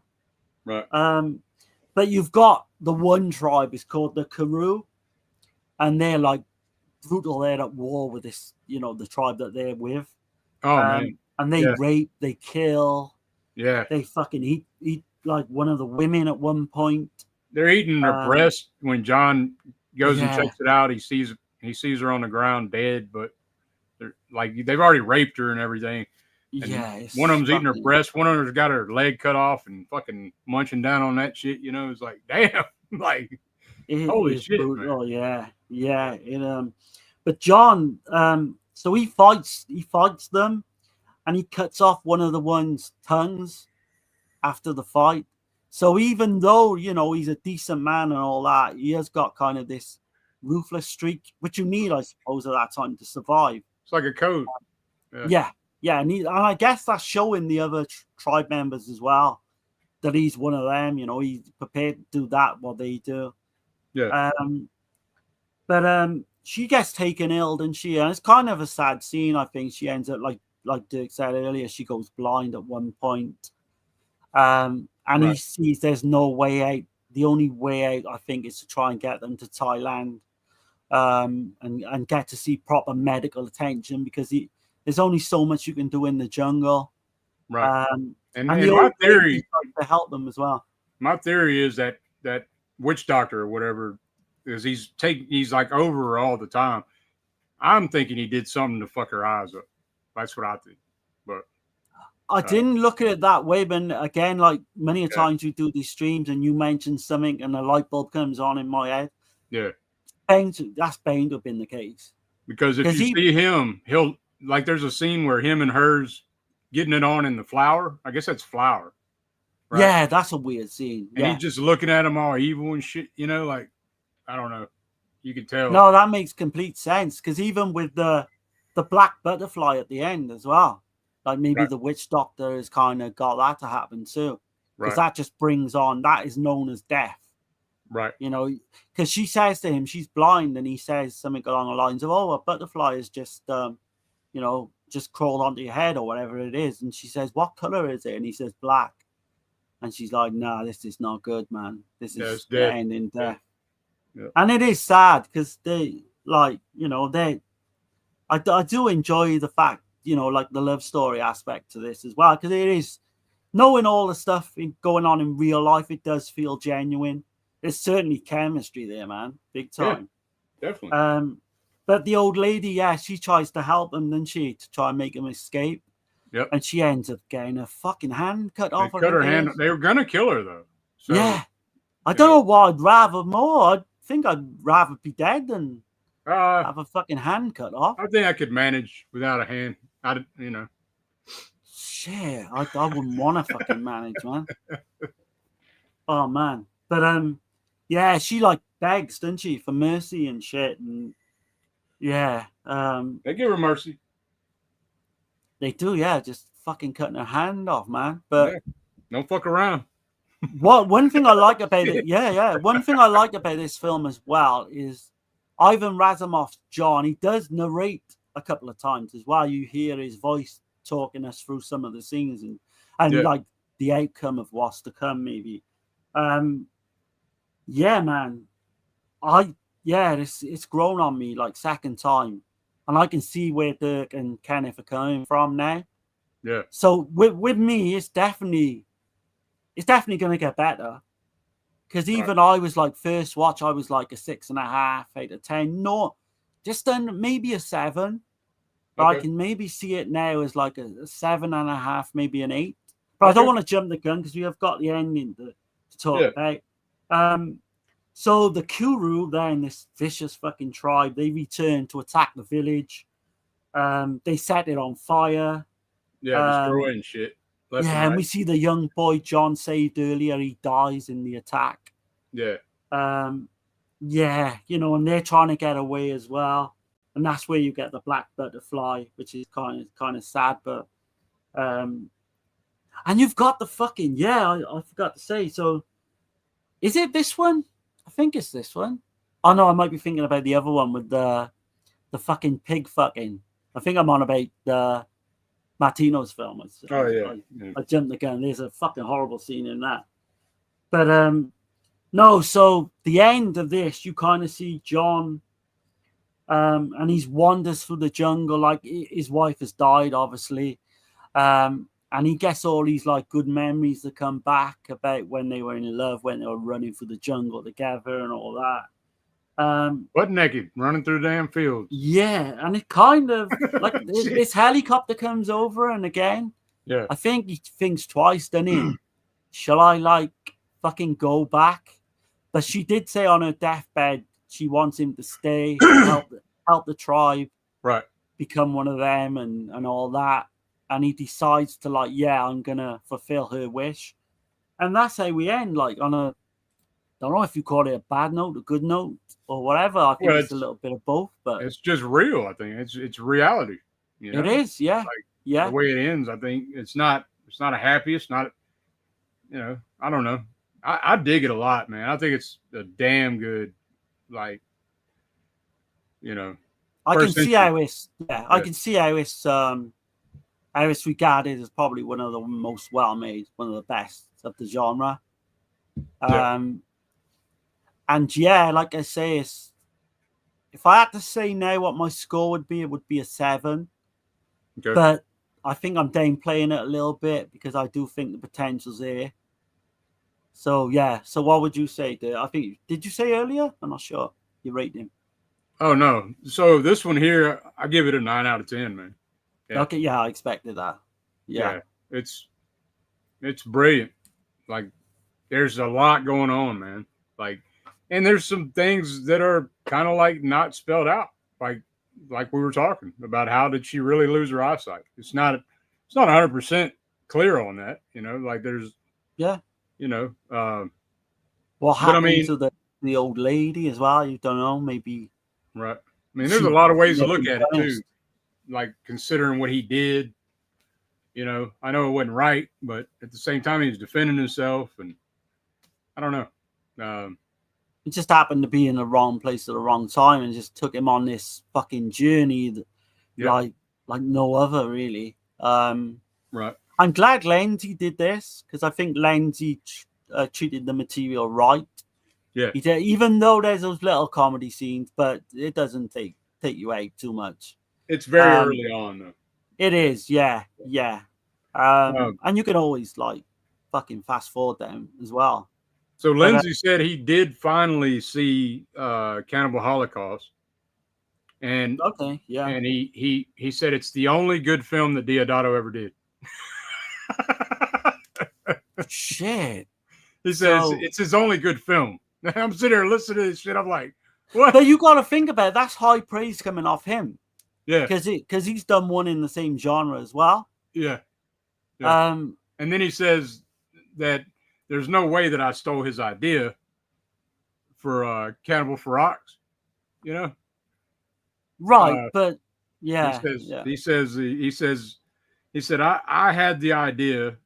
I had my own idea, and I had a screenplay written before that movie was even made. So I don't know. So yeah, they got scenes in New York as well in that one, haven't they? Similar to Cannibal Holocaust. Yeah. So you just don't know with these Italian directors who's lying, who's but this story actually, so Lenzi saw things kind of like different with the story to this. This came from an unexpected source. So Lenzi said this came from a novel called Emmanuel in 1959, and it's the same story as all the films that would have come, like the softcore porn stories. Oh, shit. Okay. Yeah, so that was kind of interesting. But yeah, he said that pretty much inspired the whole thing. But then you get a completely different story from Barelli. So do you know what I mean? And those Also, guys Lenzi just said seem to hate each other. it's about the at least for he was saying that it was to show that cannibalism is a consequence of the white colonization of these tribes.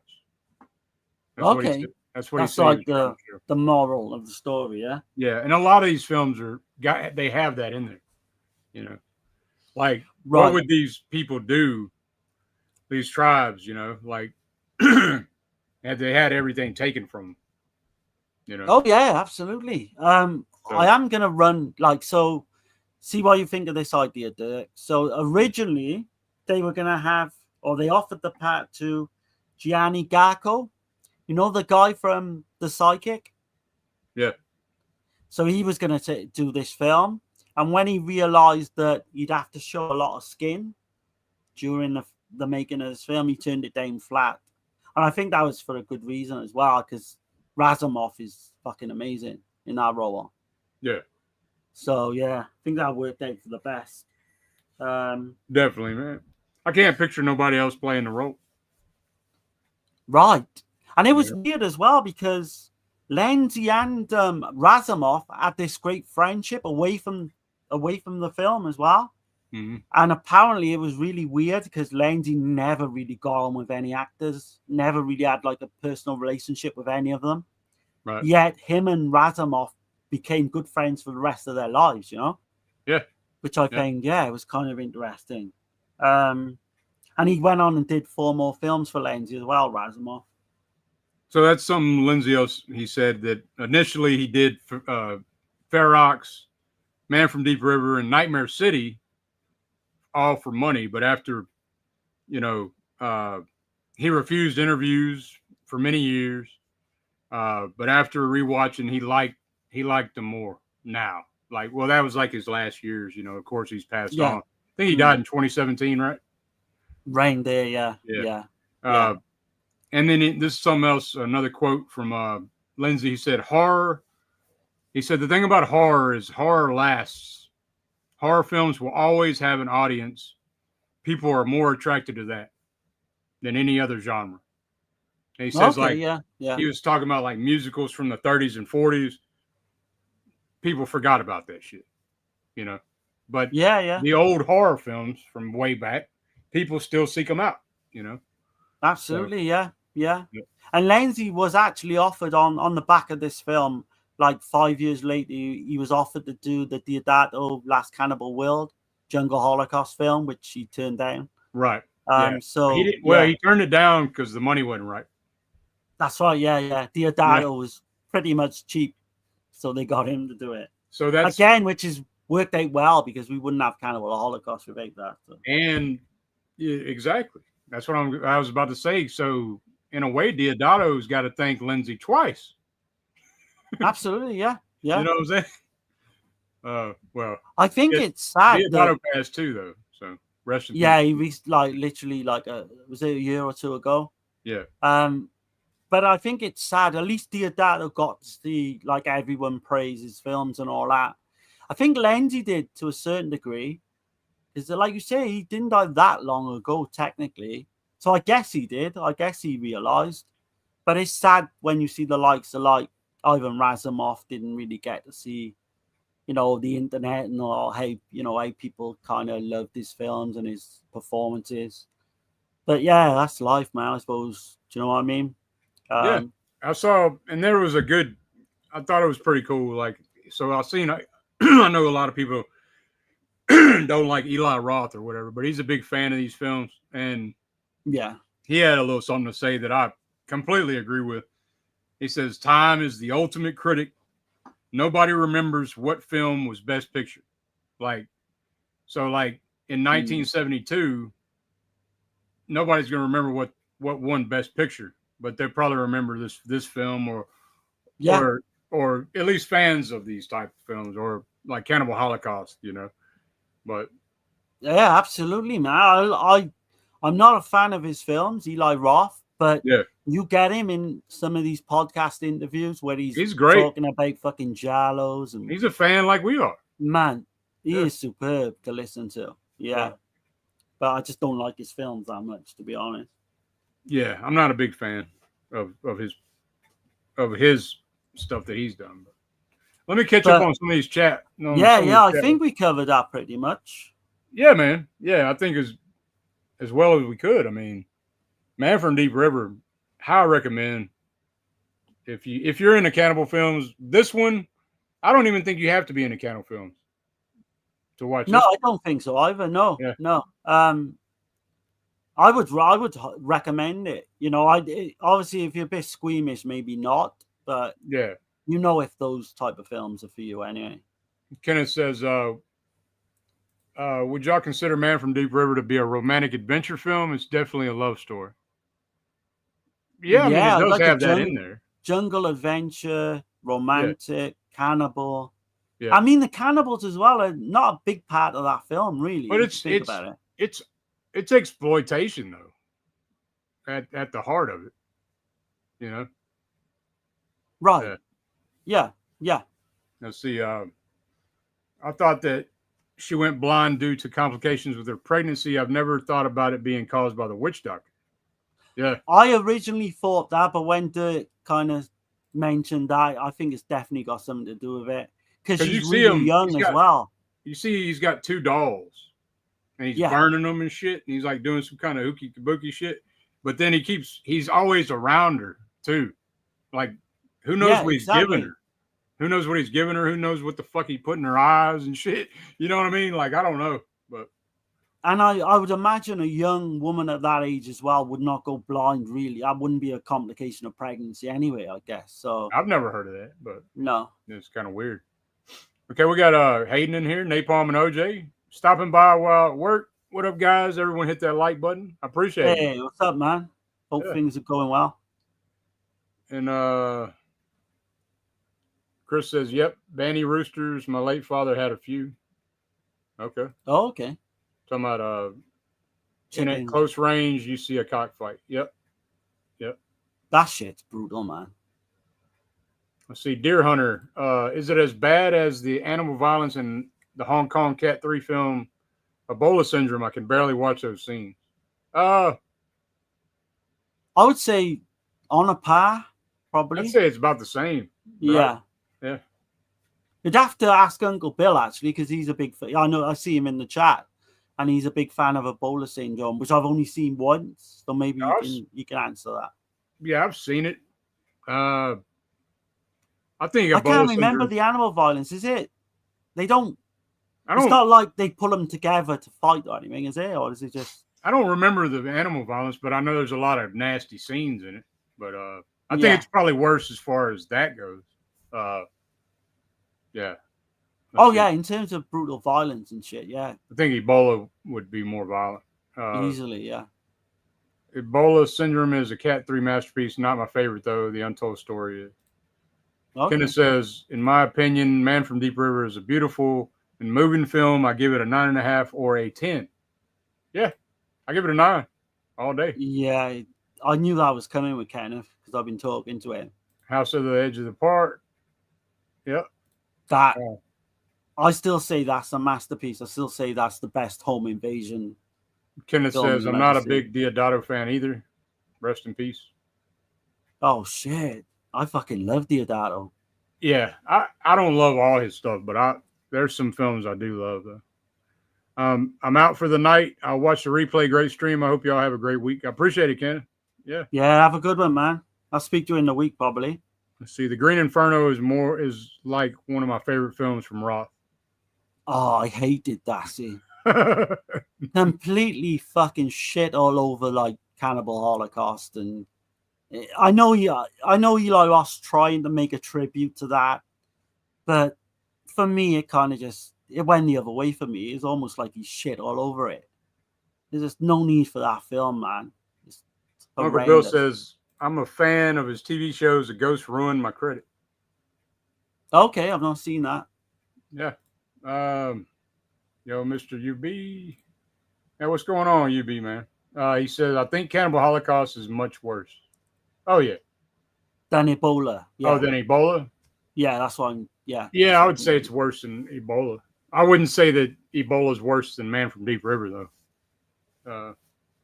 Well, I would even say Slave of the Cannibal God, which is what we're going to mention in a minute, is probably worse violence-wise than Man from Deep River.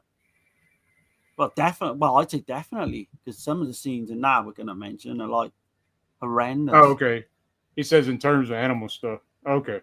I got you. Okay, yeah. I can't even remember, like, I've seen Ebola syndrome twice, 2 or 3 times, but I can't remember if I don't even remember animal violence. That's not what I remember from that film. I think I can remember something, but yeah. Okay. Well, cool.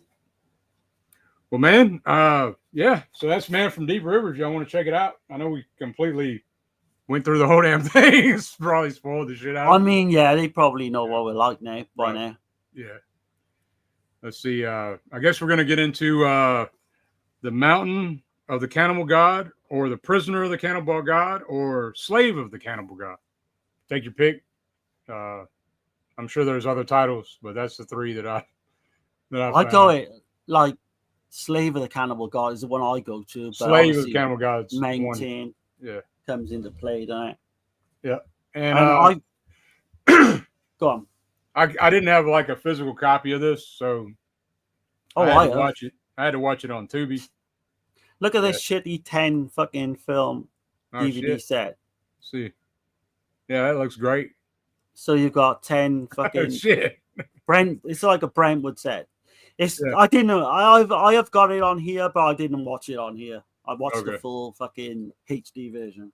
Okay, I just thought that was interesting because I had that. I watched it on Tubi. It wasn't a bad transfer, but I couldn't get real good clips. So, man, it looks fucking gorgeous. The Blu-ray. Yeah. If you ever get a chance to download it off Raylust, it looks amazing. I think it may not have been on Raylust. I think I got it off Daily Motion. Right. Well, here we go. Until I'm certain that he's dead, I'll keep on looking for him. This is the Marabada jungle. It's the area where they say Henry disappeared. The island is covered by a very dense jungle which surrounds and protects the sacred mountain of Ra-Ra-Mi. Animal trap. It was meant for us.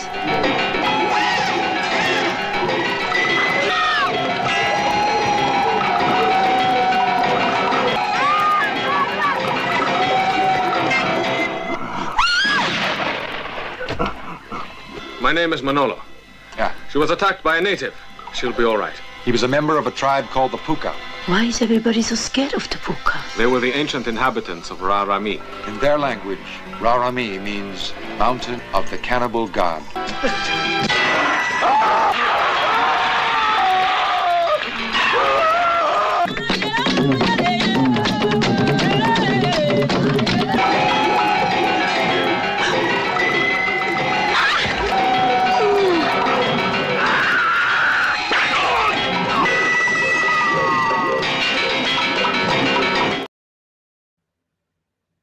All right.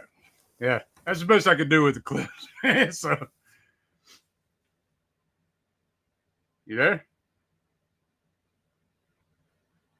Darren? Can y'all hear me in the chat? I think Darren's froze. Let me know if y'all can hear me or see me.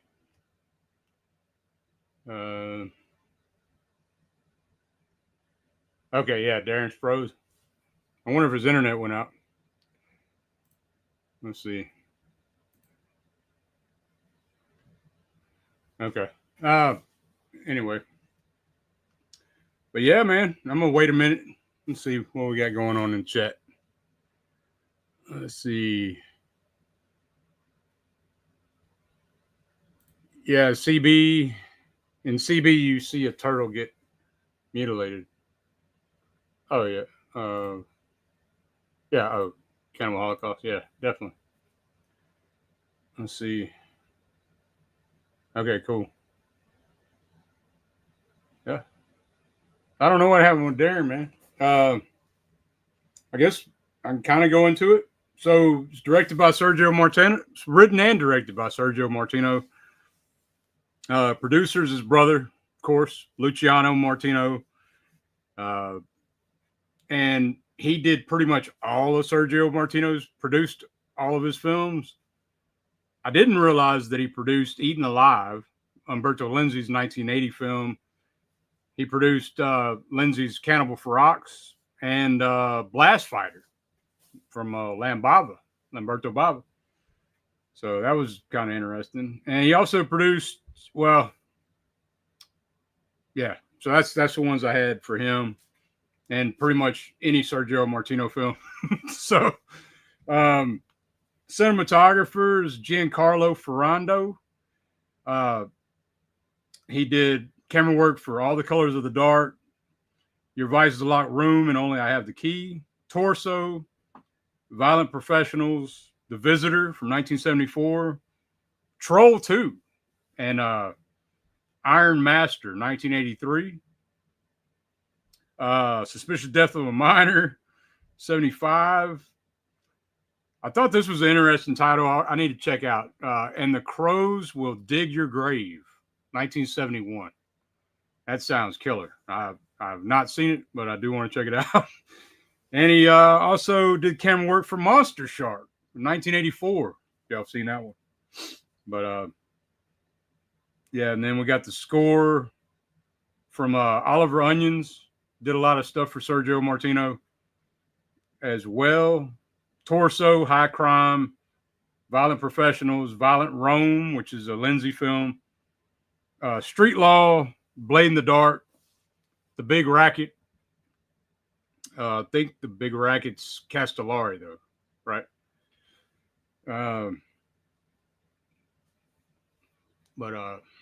Let's see.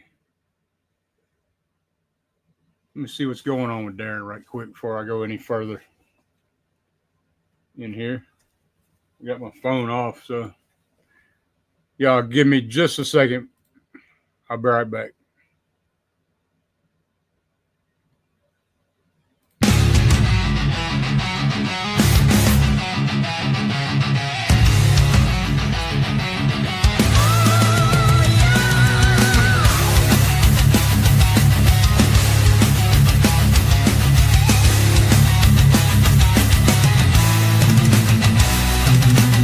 Blades gleam in the midnight glow.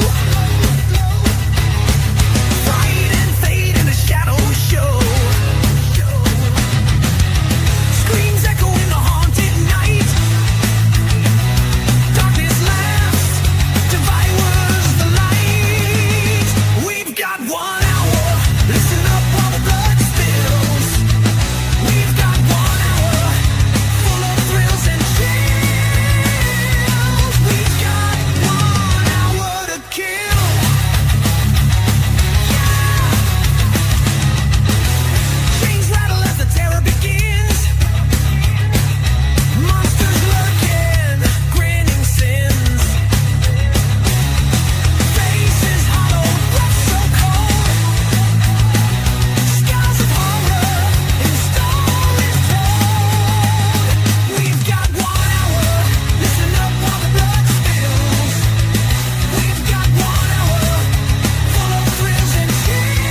All right. We're back. My internet just took the biggest fucking shit. It's all good, man. I didn't know. Like, 1 minute I'm fucking, you're playing, I think you're playing the clip or whatever, and the next thing I know, I'm off. Yeah. And then I had to reset the internet as well. So hopefully, touch wood, I'm okay. Right. Well, it's all good. I just did the intro again. Let everybody know. Hold tight. Oh, yeah. But you might have to get on your phone because you're still kind of choppy. Am I really? I don't think I got battery on my phone. That's the thing. Oh shit. Okay. I can come back in. Now you seem okay. Hopefully it'll clear up. Okay now? Yeah. As long as I can hear you, we're good. Am I okay like moving? Or am I slow? It's kind of glitchy, but Give me a sec, I'll come back. Give me a sec. all right.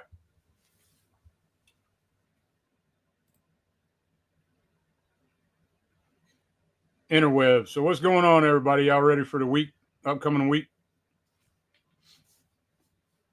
Let me know what y'all's favorite cannibal films.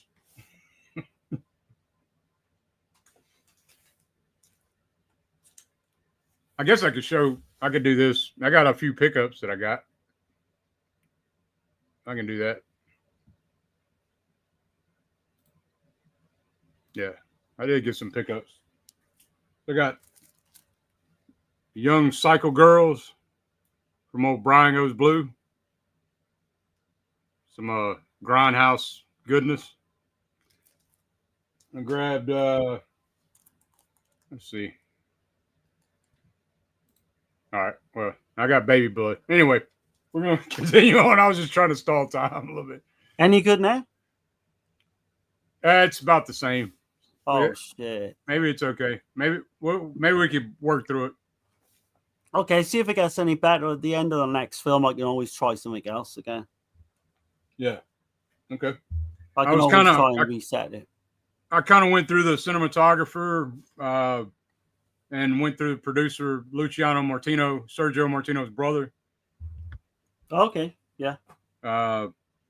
Listed off a bunch of films that they did, that produced, and the camera work and stuff. Mentioned the score, Oliver Onions, Guido and Maurizio De Angelis. Yeah, they did some good stuff, man, together. Torso they did. Blade in the Dark. Yeah, I mentioned all those. Yeah, Street Law. Oh, okay. Yeah. I kind of went through all that. You up into the cast, do you? Yeah. Yeah. Okay. Yeah. I can. Am I okay now? You hearing me fine? I can hear you. It's It's kind of just glitchy. choppy with the. Yeah. Okay. Yeah. Okay. We just have to deal with it. We'll press through it. Shit. Yeah. Yeah. All good. So Ursula Andress, yeah, she plays Susan Stevenson. She was in Clash of the Titans, Double Murder, which is a police tesky, Motel of Fear, Casino Royale, Elio Pesci's A 10th Victim, She, which is a Hammer film, and the Dr. No, which is obviously the James Bond. And she did an episode of Boris Karloff Presents as well. But she was a Swiss actress, like a former model. Best known for obviously a role as Honey Diver, I think it is, in the James Bond film Dr. No. That's what I was going to say. I heard that in that James Bond film that her acting was pretty lackluster, but I mean, you're not getting her for, her acting, I guess. Martino come out with that as well and literally said her acting in this film is terrible. It pretty is. She's awful. Yeah. I think he called her one-dimensional, right, which is like a nice way of saying she's terrible. But she's there, and she was 42, when she done this film, and she looks fucking amazing for 42. She's 42? Oh, damn. Yeah. Okay. Yeah. She looks amazing for 42. But she worked with Elvis Presley. She did films with. Mm-hmm. But she won a Golden Globe as well. But her James Bond role, the bikini actually auctioned, and someone bought it for £41,000, and that was back in 2001, for James Bond kind of bikini. This is wild, man. Well, Tex is saying that everything looks and sounds good on his end. So y'all Okay. tell me, am I the one just choppy? Am I looking choppy over here? So to me, you look fine. Okay. All right. Let me know. I don't know if you want. Can you come back in or Yeah. and see if that works? I can leave and come back in. I can talk for 2 minutes if you want. That's cool. I'll be right back. So Tex, am I saying everything's saying fine? Yeah, looking fine. Just get that clear again. Yeah, I don't know what happened earlier. I was like, 1 minute I'm on, and next thing my internet's gone, and of course it got to be on a time we do one of these. Am I still fine on there, Tech? Yeah, okay. Hopefully the sort it out now. I don't know how far Dirk's gone with the chat or anything. But bear with us, guys, because shit happens.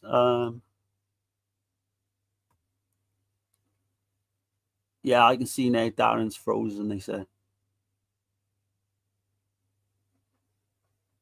Oh, right, so I can see, yeah, some of them talking about the score, and Untold Story would be a cannibal film, I guess. That would be my favorite.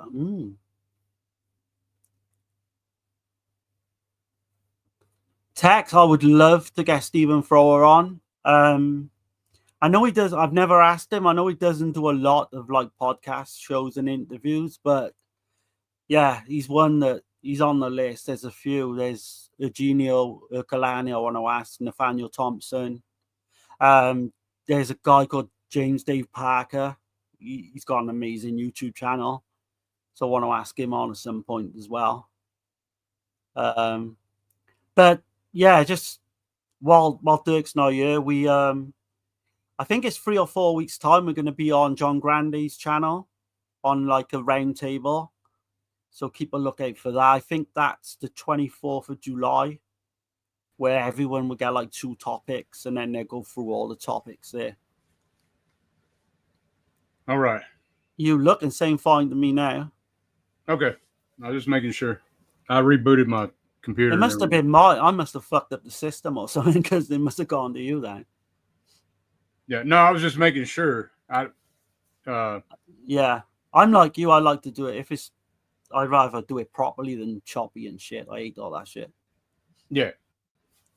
Right. But you can see and hear me fine now. You can normal like before.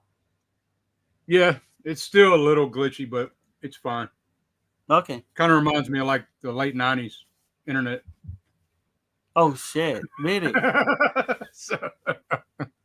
But let us know in the chat. Are you seeing both of us normal? Like, because as long as you can see us you both seem normal. okay right now, but there's some times where it glitches in and out. But we're good. Okay. Yeah. Yeah. I did restart the old laptop and that. Right. I guess you went through the comments, did you, Dirk? Because I was just looking through them now. Yeah. We got kind of lucky there anyway, because it just happened just as we were doing another film. It's not like we're in the middle. Right. I didn't read Deer Hunter. He says, I guess Untold Story would be a cannibal film. That would be my favorite. Okay. I've not seen it, but I've never heard anyone call it like a cannibal film, but okay, I'd have to look into that and see that. And Texas says, you already went through this? Yeah, he's asking about Stephen Thrower, and I said I'd love to get him. That'd be awesome. Yeah. I mentioned Nathaniel Thompson, Eugenio Urcolani, Dave James Parker. If any of you guys, I don't think you'll be watching, but if any of you guys are watching and want to come on the show, like, I'd be only too happy, me and Dirk, to bring you on. But also, I will eventually ask them as well. Also, Guido Hinkle from Celluloid Dreams. I wouldn't mind getting him on. You know. Yeah, I seen a good interview with those guys. Did you see it a couple of weeks ago? I haven't had a chance to see anything. I forget whose channel it was on. Okay. But yeah, those guys are like amazing. They just started it all from scratch, and I'd love to have a chat about Giallo films with them actually. Right. because I think they got more lined up as well. From what they were saying, I don't know if they got the rights to others, but I think they may have, and they're looking into like different avenues with Prince and that. But I mentioned the John Grande thing as well. That will be on there on the 24th of July. Yeah. Yeah. So and that. Since we're doing shout outs, I got to mention I was on a stream with Jay Real. Yeah. The other night. I think it's Friday night. Yeah, Friday, yeah. Yeah. So and check that out. And Jay and Brandon might be coming on as well. Yeah, gonna try to get them on at some point on the Eurocrypt. And yeah. But we're open to offers, man. If anyone wants to come on, just let us know, you know. As long as it's in the same kind of ballpark to what we watch, like Italian films and all that. Then just Euro in general, I'd say. Yeah. But where we're right, at. So we're on the cast. So we've done Ursula Andress. But yeah, Stacey Keach. So he plays Professor Edward Foster. And he's got like a really checkered kind of film past. So he did Ooga Booga in 2013. Is that like a fucking... That's Charles Band film or something, isn't it? I haven't seen it. I know him for... Didn't he play like a detective on a TV show back in like... Oh, Mickey Hammer. Yeah, that's what it was. Yeah. I forgot about that. I didn't even put that down. And the one with Jamie Lee Curtis. Road Games. Road Games, yeah. That's a fucking great film. Yeah, it is. The last like 15, 20 minutes of that film is outrageous. He did that. He did Machete. Body Bags. Remember he did the episode in Body Bags with the hair? With the hair, yeah. All the Kind Strangers. The Ninth Configuration. Now that's a fucking film. Have you ever seen that, Dirk? I haven't. I heard it was supposed to be like Exorcist. It's like a fucking it's like a sequel to The Exorcist. Right.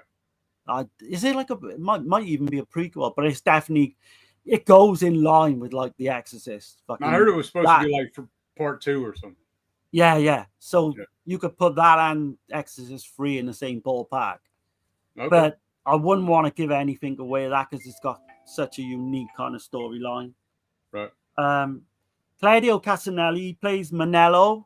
I didn't go too deep into him on this one because we've talked about him kind of ad nauseum in the past. We've got Casanelli. We've covered a lot of his films. I mean, I do have a couple of notes if you want me to mention. I mean, I got him on top of the head though. Like Suspicious Death of a Minor.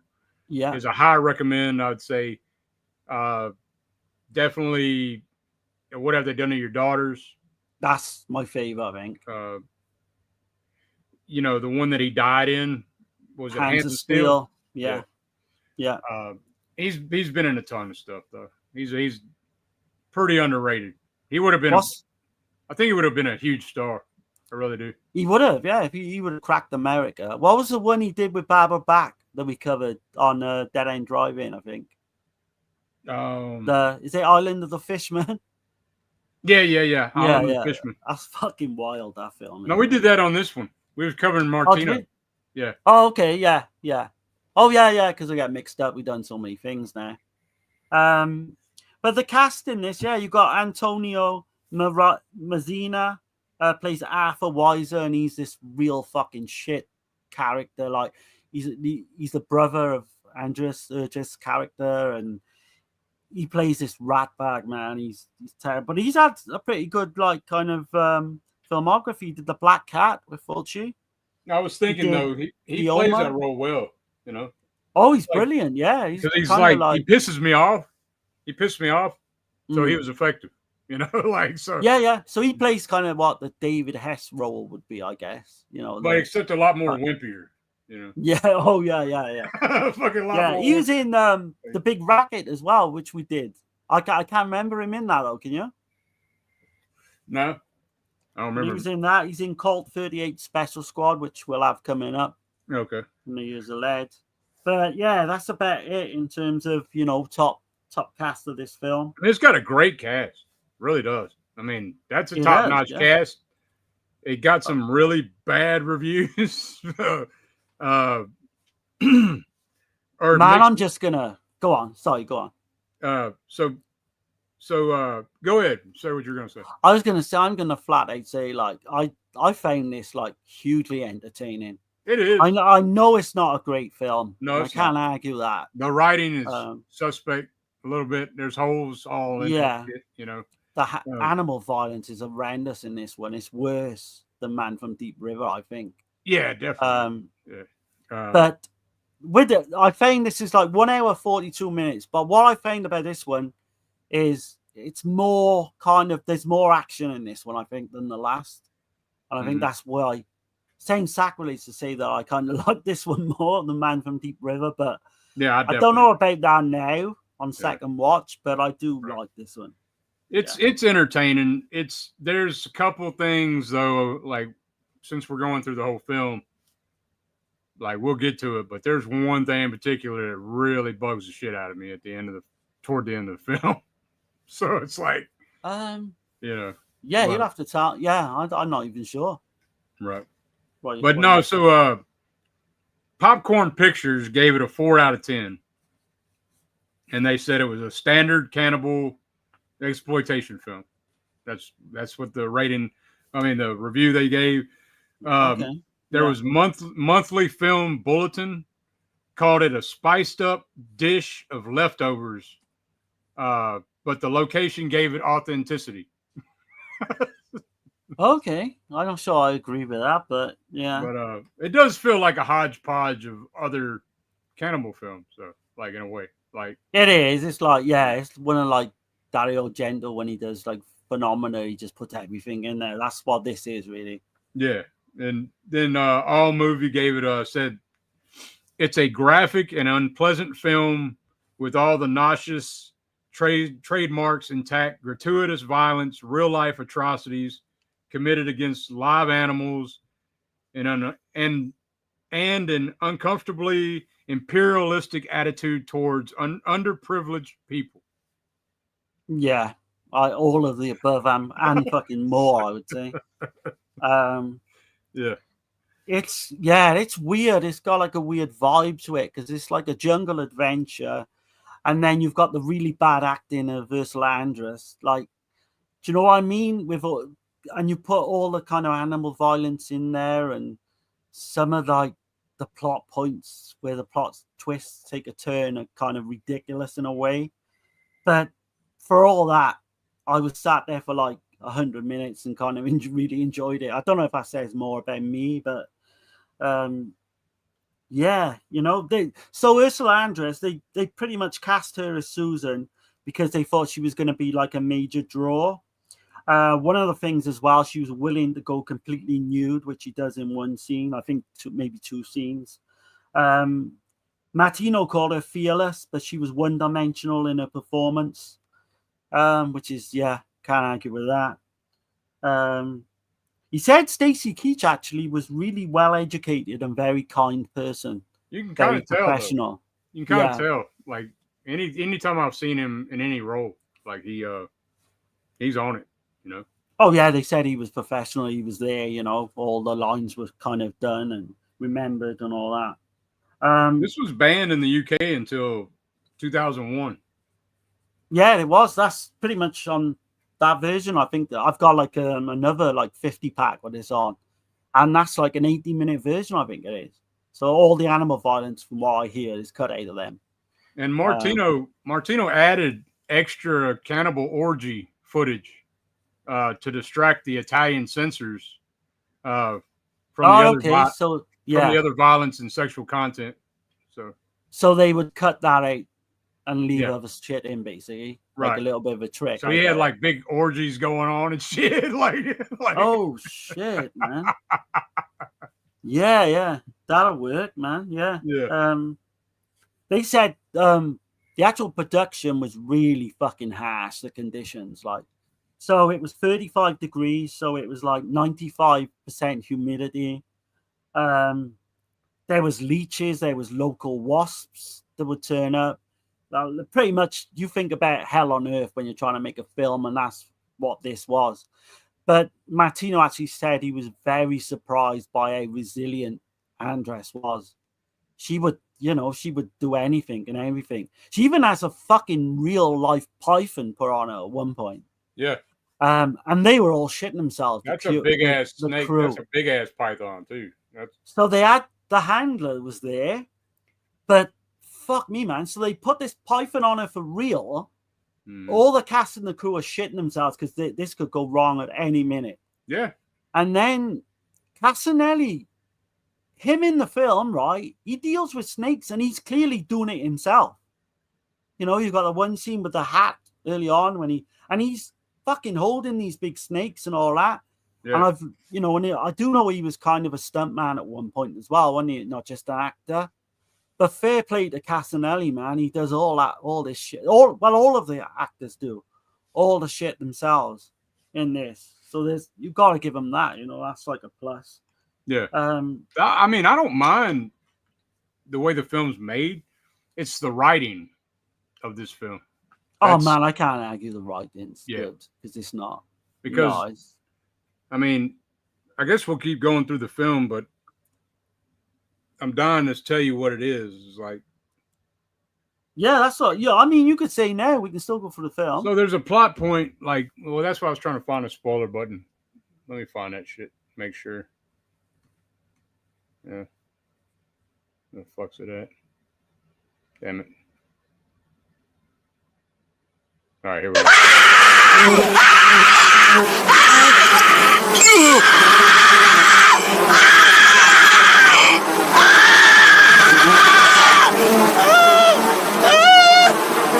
Mother, this cloth smells of death.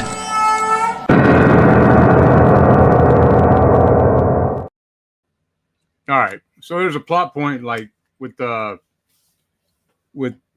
woman and her brother, right?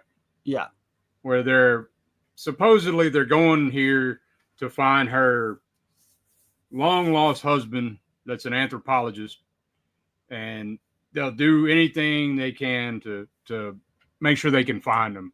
But in all reality, they're pretty much sure that he's dead. They're going for the uranium, right? Like they're it's basically greed.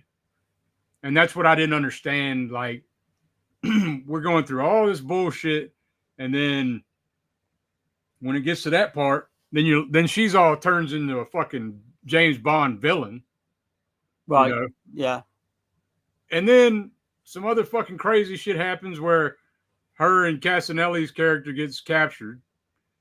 And then he fucking saves her fucking ass. And I'm like, what the fuck, dude? It's all over the place, man. Yeah. I mean, the narrative is not great. I would have left her fucking ass right there. You know what I'm saying? Like, no way. Yeah, because isn't it like that uranium deposits are worth a hell of a lot of money, and they're all trying to get to this mountain of the cannibal god. But I guess she's just so hot that he had to save her. I mean, I'm guessing that's all it was. It is weird. Now you mentioned that. Fucking stupid. It's the dumbest shit about the movie. Like, that's what. Oh yeah, you can't really take the fucking script seriously. I don't think. Yeah, but I just thought that they could have done that a little better. Like, at least fucking let her, redeem herself somehow. If you're gonna do that, But it's like she didn't do shit to redeem herself. Like, she's just hot. And then he's like, oh, I got to save your ass. Right. It's fucking crazy. I do want to mention, right, so there's one scene, and this kind of put, like, Martino's fucking, to like, his argument was gone, right? So there's one scene with a monkey and a snake. And in the scene, you see this snake wrap his fucking head, like, jaws around a monkey's head.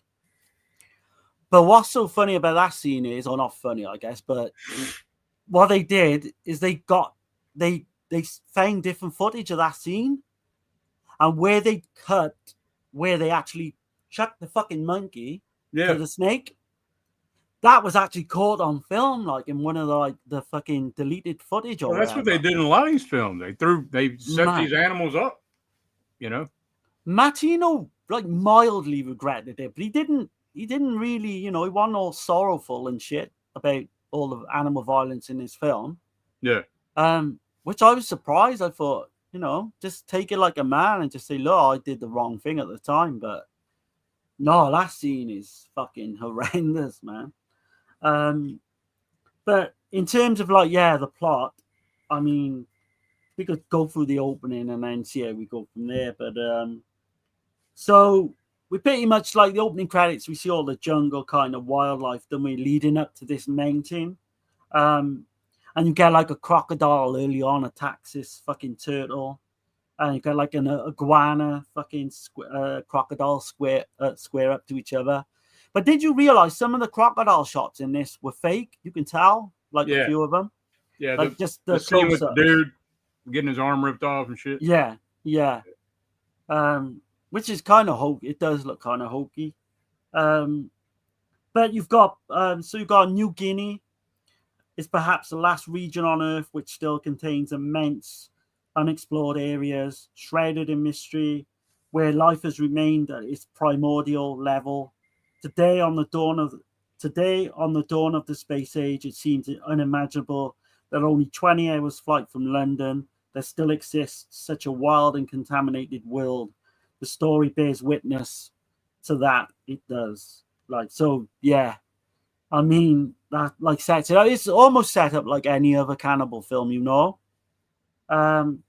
You've got Susan Stevenson, Ursula Andress. She's trying to find her missing anthropologist. I can't even say it. Did you say it, Dirk? Anthropologist husband Henry in the jungles of New Guinea. Her and her brother Arthur. They are told by Professor Edward Foster, Stacy Keach, that he can help them. They go and see him, and he's like, shit, Onto the mountain of Ra Me. That's right, yeah. And he's got a whole backstory himself that comes out later on. Yeah, it's kind of like, I'm like, dude, all that shit happens to you. You're not gonna want to fucking go back here. Yeah, there's no way. It's just so weird. Like, I mean, you take it for what it is, right? But oh yeah, I do. I was into. It's not the actor's fault. Man. It's the fucking writing. Though. I think the script is fucking bad. Like it really is. Like it is, but I wouldn't expect anything fucking different, really, though, for the time that this was made. Yeah. Her husband Henry, he's kind of secretive about the expedition he's been on, but he's been trying to get to this mountain of the cannibal gods.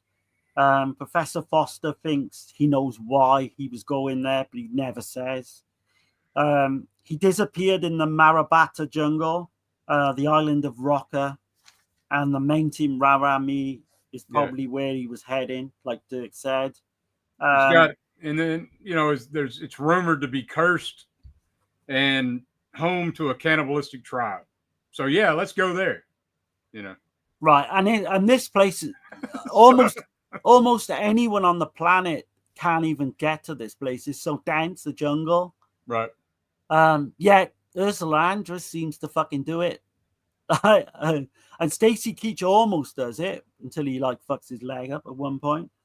Yeah, her brother don't help him out none, does he? He fucking falls off the fucking water. But that's a great scene because 10 minutes earlier he saves her brother.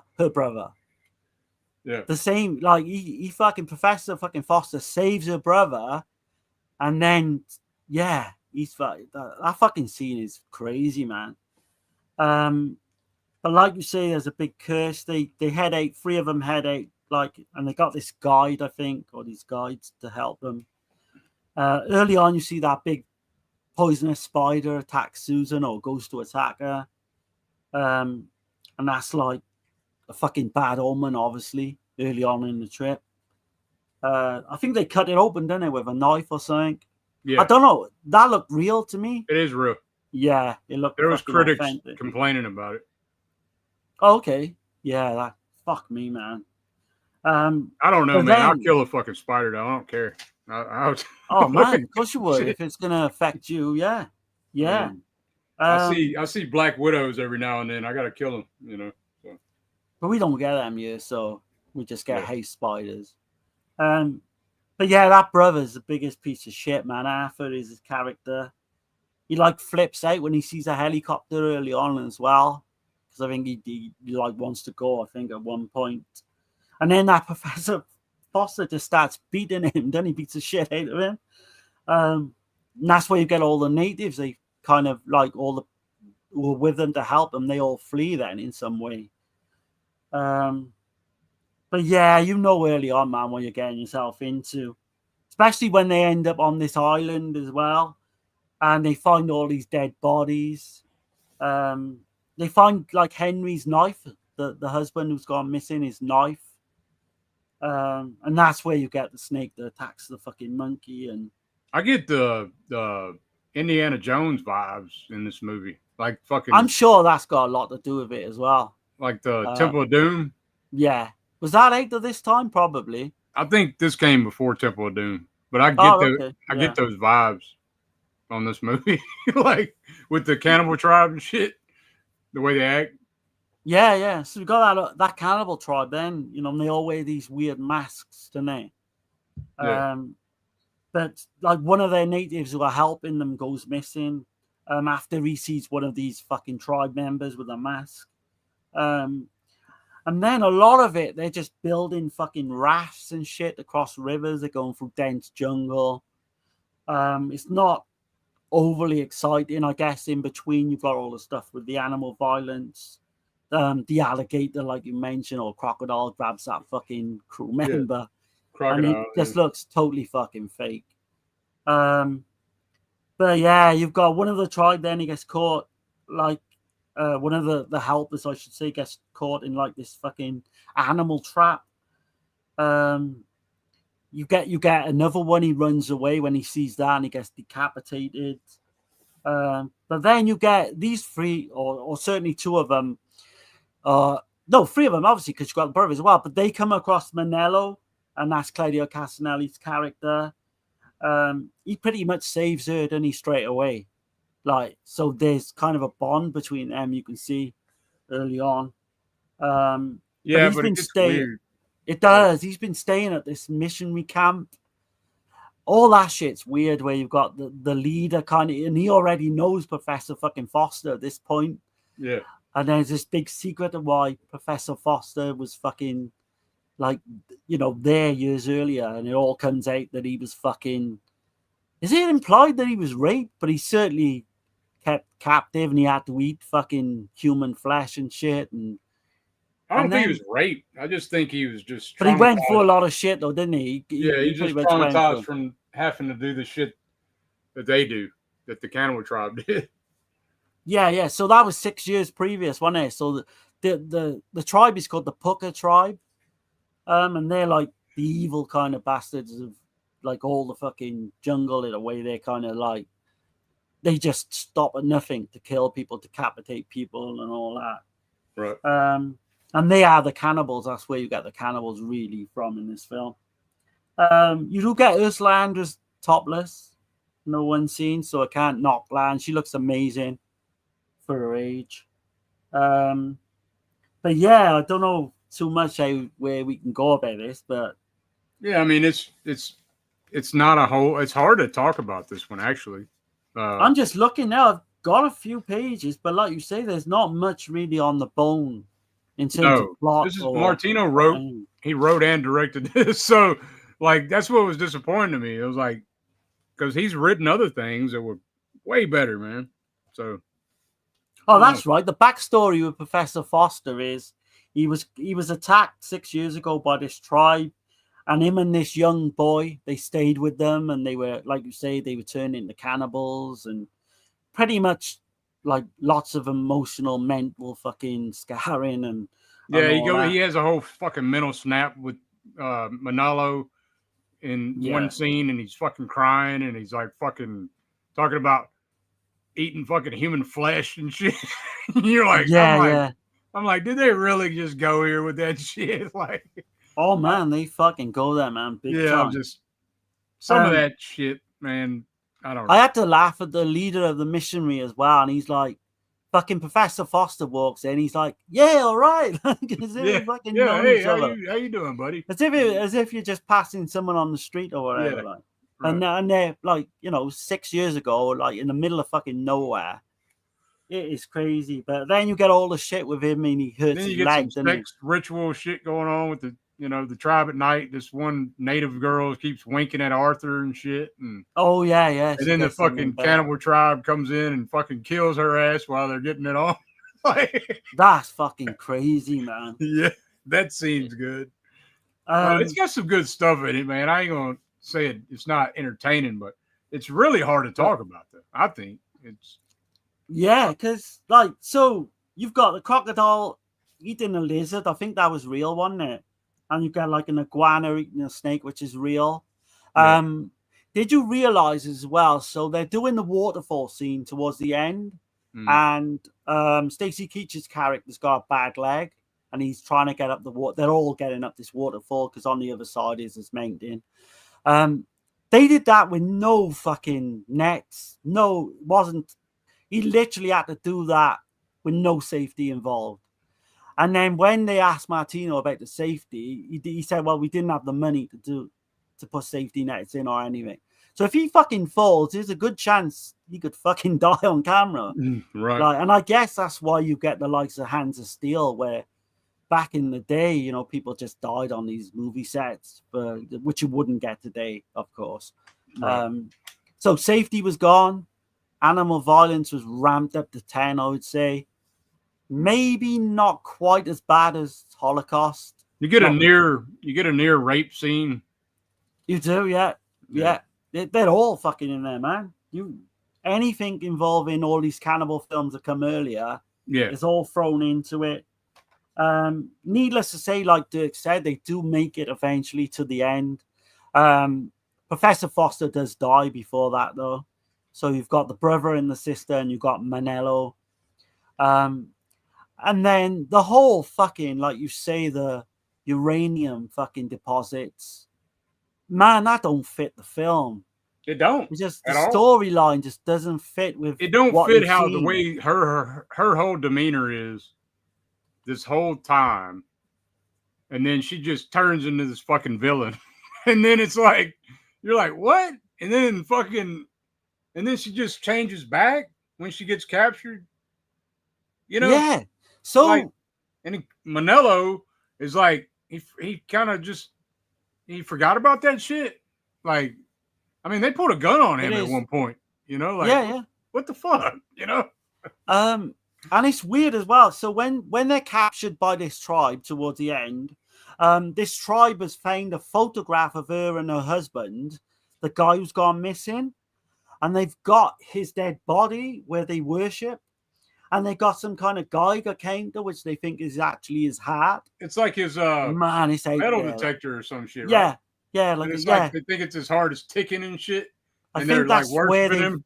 Yeah, that's so what they find the uranium with, don't they? Like he's just like decomposing, so they take the slime shit off of him and put it on their face. The chief does, and then he puts that shit on her face and shit, and makes it's almost like she's in golden brown, isn't it? She's like painted all over. Oh yeah, they paint her up orange with some orange. Shit. It is exactly what me and Dirk are telling That's you. where it gets a little sleazy. Exactly what it is. That scene. It does. Right? Yeah. But there's two women doing it. I think it would have been even more sleazy if two men are putting it on her. Right. But she was game for all that shit, apparently. I was like, holy shit. So it does have that going for it. You do get the fucking death of that fucking brother, though, which we fucking love, man. Yeah. Just to see him come to an unruly end, because he's like absolutely despicable character. Everything he does, like you say, he got a chance to save fucking Professor Foster, and he just fucking leaves him to get washed down the river, man. I mean, you shouldn't laugh, but hey, hold on just a second.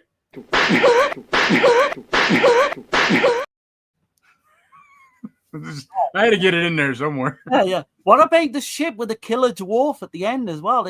So they got this mean, sadistic fucking dwarf at the end, and I think he was going to rape her at one point, wasn't he? But he gets killed.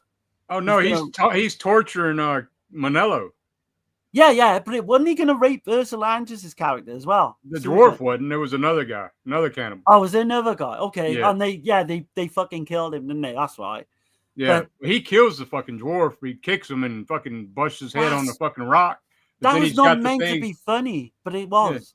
then he's got the thing that to do with the dwarf was stabbing him with. He gets free, and then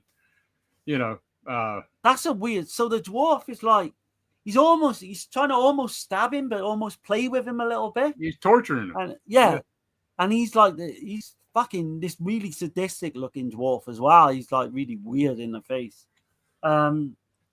Yeah, and then that scene where he just kicks him and he fucking hits his head on a rock. I guess that was meant to be like played straight, but it comes across as funny to me. I mean, I laugh, but I laugh at some fucked up shit. So whatever. I tell you what is fucked up towards the end is that bird of prey. Yeah. That they put this bird of prey with this fucking snake, and it's quite clearly they like literally tying it down or something. I've got it on a string with it, and it can't move. Man, that is fucking brutal because that bird of prey just does not stand a fucking chance. Yeah. Literally does not stand a chance.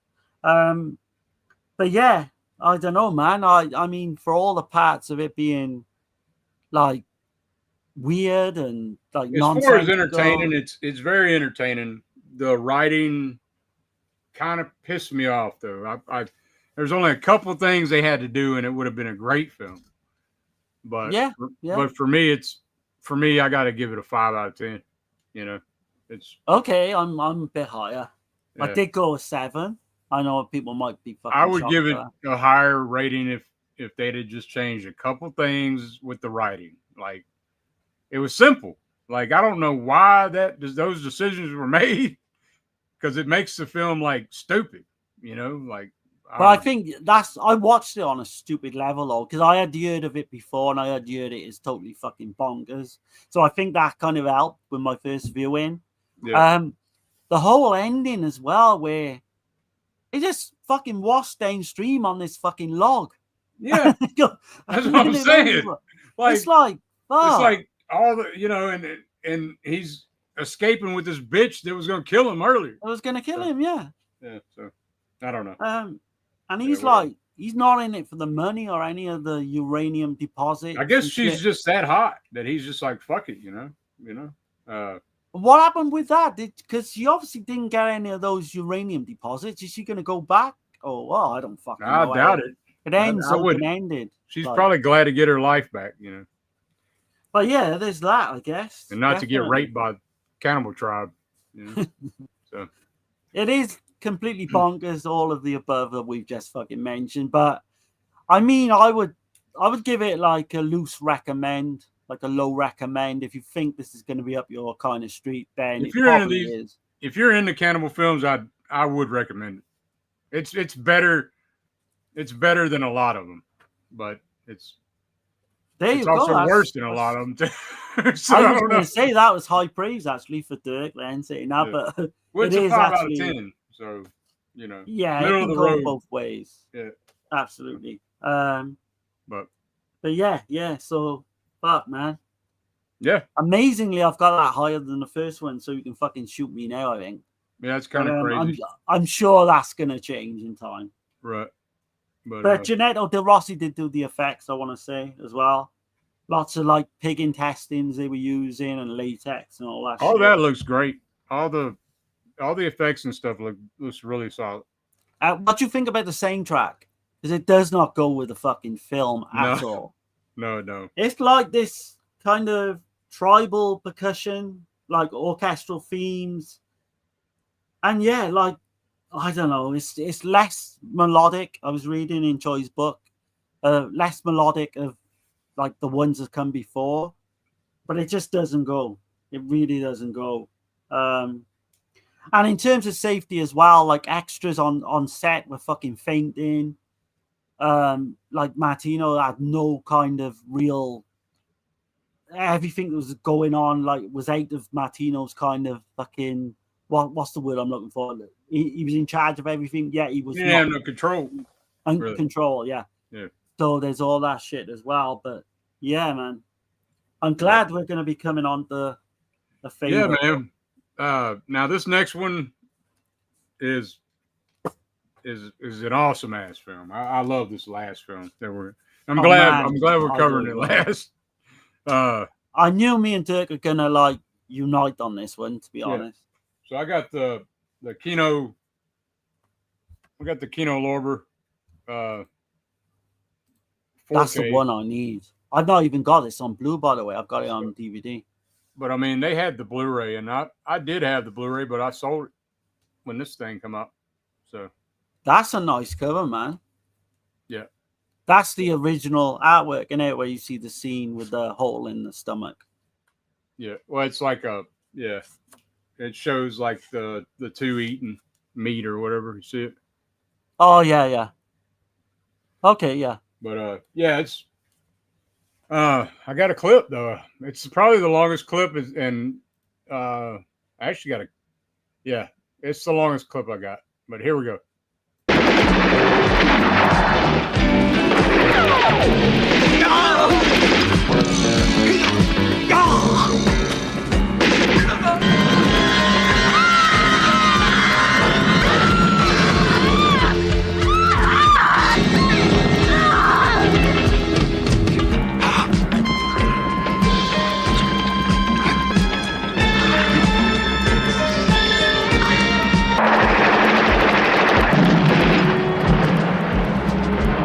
Why am I glad to see you guys alive?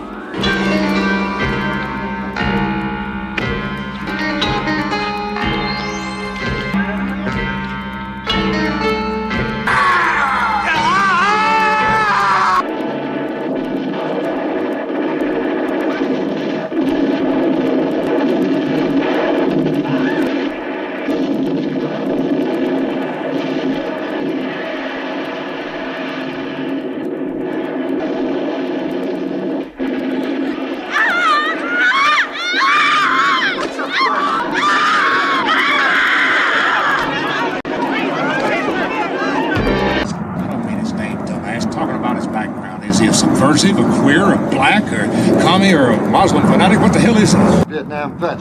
What'd you say this asshole's name is? Koski, Charles Koski. Can you hear me? I can hear you, shit face.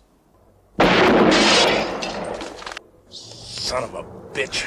What are we gonna do now, Chief? I'm gonna smoke the bastard out with tear gas. All you have to do is piss on it, remember? Right.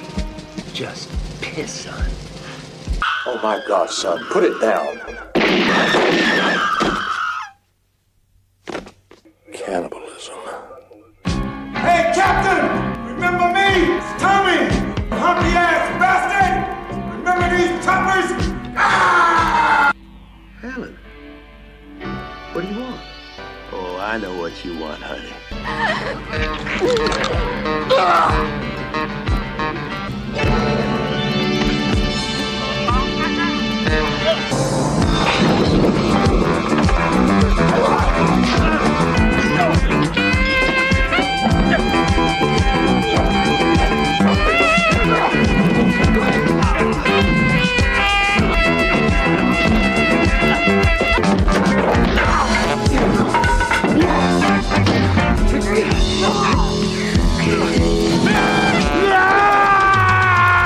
Well, ashes to ashes and shit to shit. Oh shit! What the hell happened? What the hell happened? I'm not sure. Damn. Yeah, this is fucking great, man. That Lieutenant's got some of the best one-liners all the way through. Yeah. But just to show how we get fucked here in the UK, look at the artwork on that. It's fucking shit. I think you can just make it out. Oh man. Yeah. It's fuck with we get shit on, man. The hand with the fucking refrigerator. Yeah, just like blood splatter coming down. Yeah. So where do we begin with this one? Because this is fucking John Saxon, man. Did you read any of his interviews regarding this film? I watched the documentary on this Kino. Oh, okay. I didn't see that, so I'll be interested to see what you got to say. Yeah. I could start off talking about Antonio Margheriti right quick. Yeah. Go for it, man.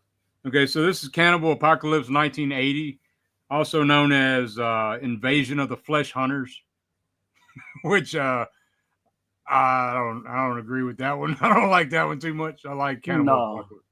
Cannibal Apocalypse is the best one, I think. Yeah. So this Antonio Margheriti, but he's going by a pseudonym, Anthony M. Dawson. And yeah, so he was saying in his interview, he was saying that originally his name was going to be Anthony Daisies, but they wouldn't go. Yeah, they wouldn't go for that because the producers or whatever, said it sounded too homosexual. Yeah, that's a weird one to want to go with. Like, well, I think it was some kind of translation thing he was going for. I think that's what he said, but I don't know. But so no, man, Antonio Margherita's done sci-fi films, Sword and Sandal, horror, giallo, Euro spy, spaghetti westerns, war films. I mean, you name it, he's done it. Tarantino said that this is his favorite film from Margheriti. And, okay, yeah. And he also took something from one of Margheriti's films. I didn't even know this. So there's a priest in another film that Margheriti did, and he's got like the one line. He's got the lines, but he's quoting the Bible, and then he kills somebody or something. And so Tarantino used that in Pulp Fiction for Samuel L. Jackson's character in Pulp Fiction. Okay, he does that a lot. Yeah, he did it with Death Proof as well. The end of Death Proof. But he gave Margheriti high praise. So it's kind of like, people know, if you know, you know, kind of do. But no, Margheriti did Castle of Blood, 1964. He said he remade it with Klaus Kinski in color, but he said he should have never did that. He should have just left it alone, because Klaus Kinski actually plays Edgar Allan Poe in the remake. Right. Okay. Yeah.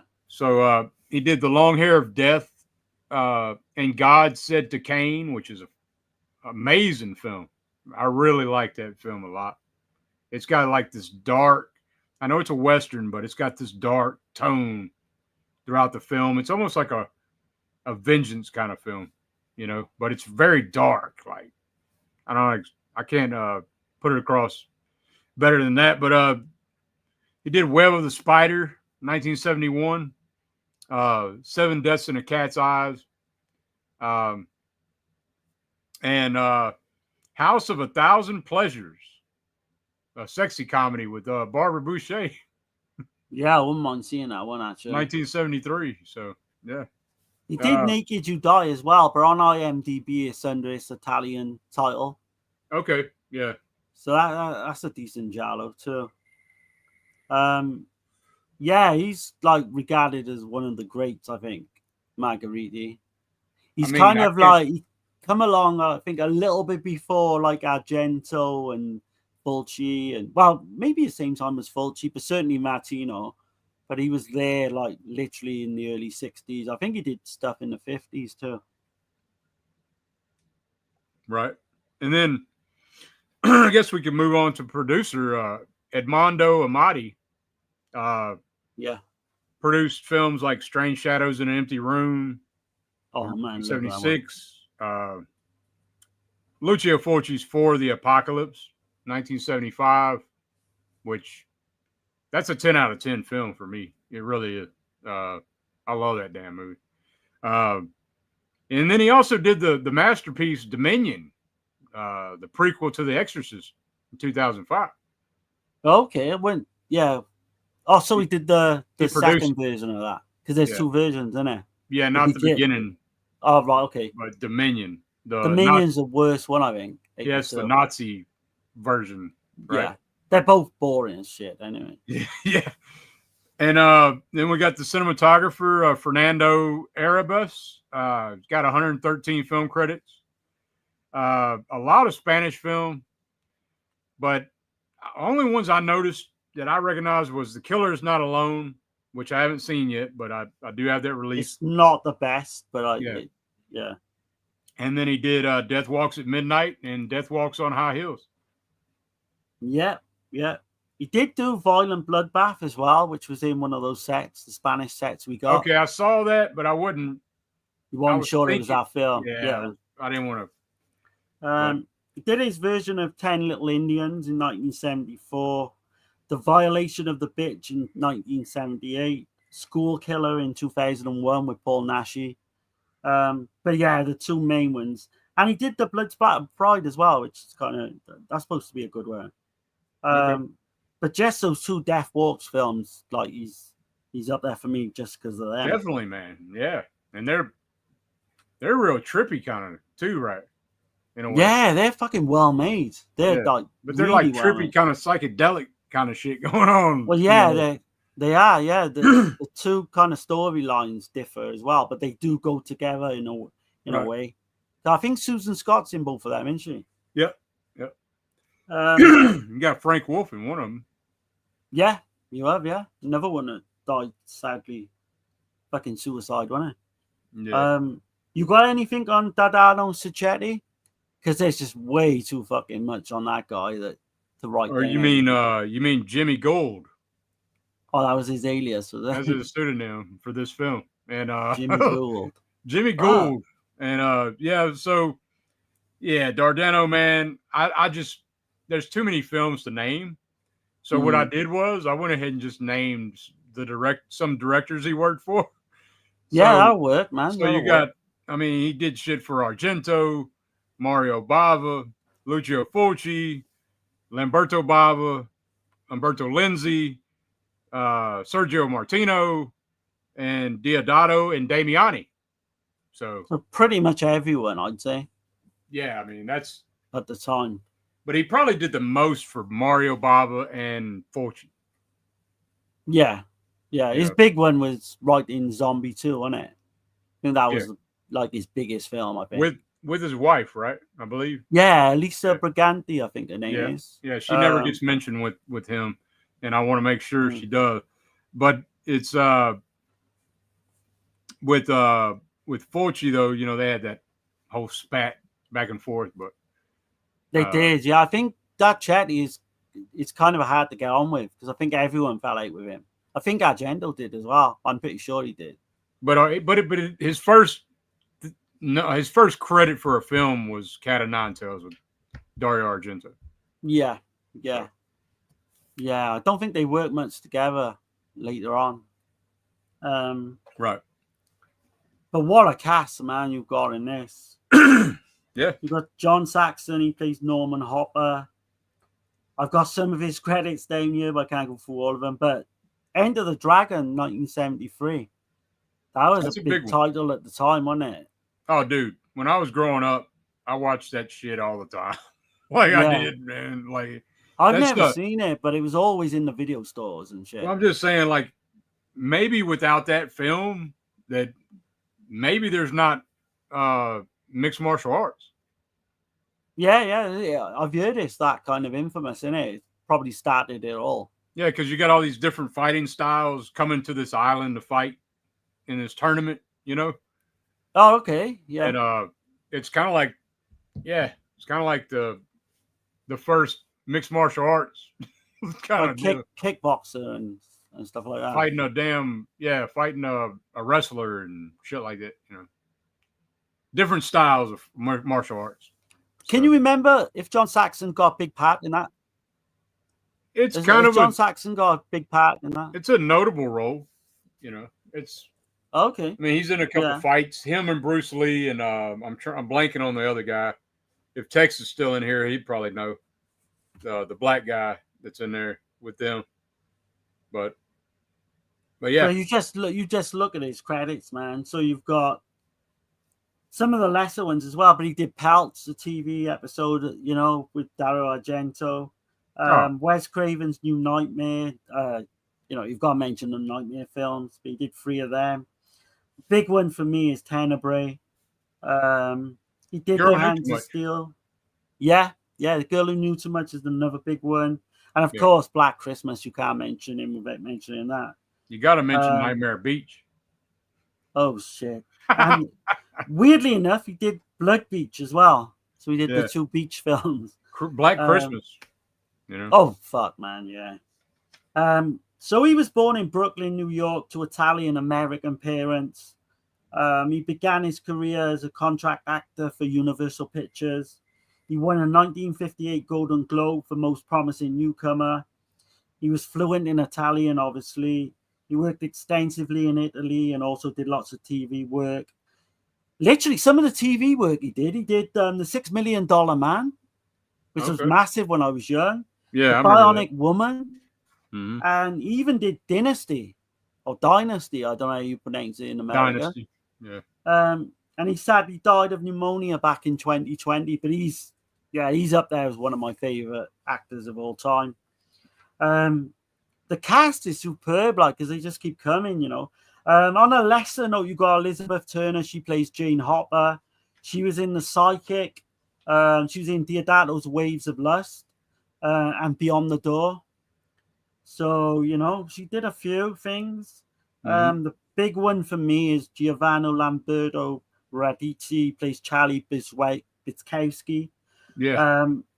Fuck, man, you see this guy's body of work. So he was in House on the Edge of the Park, City of the Living Dead, Cannibal Ferox, Stage Fright, Phantom of Death, The Church, The Sect, Body Puzzle, The Omen remake, which I know he probably wouldn't want to mention. What an actor, man. Just an iconic fucking look. He was spotted, I think, by some person, like some producer or something in the street. And she went up to him and she said, do you want to go into doing films? And he was like, you know, does it pay? Well, like, and she was like, yes, sign me up. But he's got this completely unique look about him. His name was, so his Anglicized name is John Morgan. So you'll see that come up in a lot of these credits. Yeah, pseudonym. And that's from the Morgan is has to do with something from his family. Like I think his grandmother's maiden name. Yeah, okay. But he was born to a prominent family in Rome.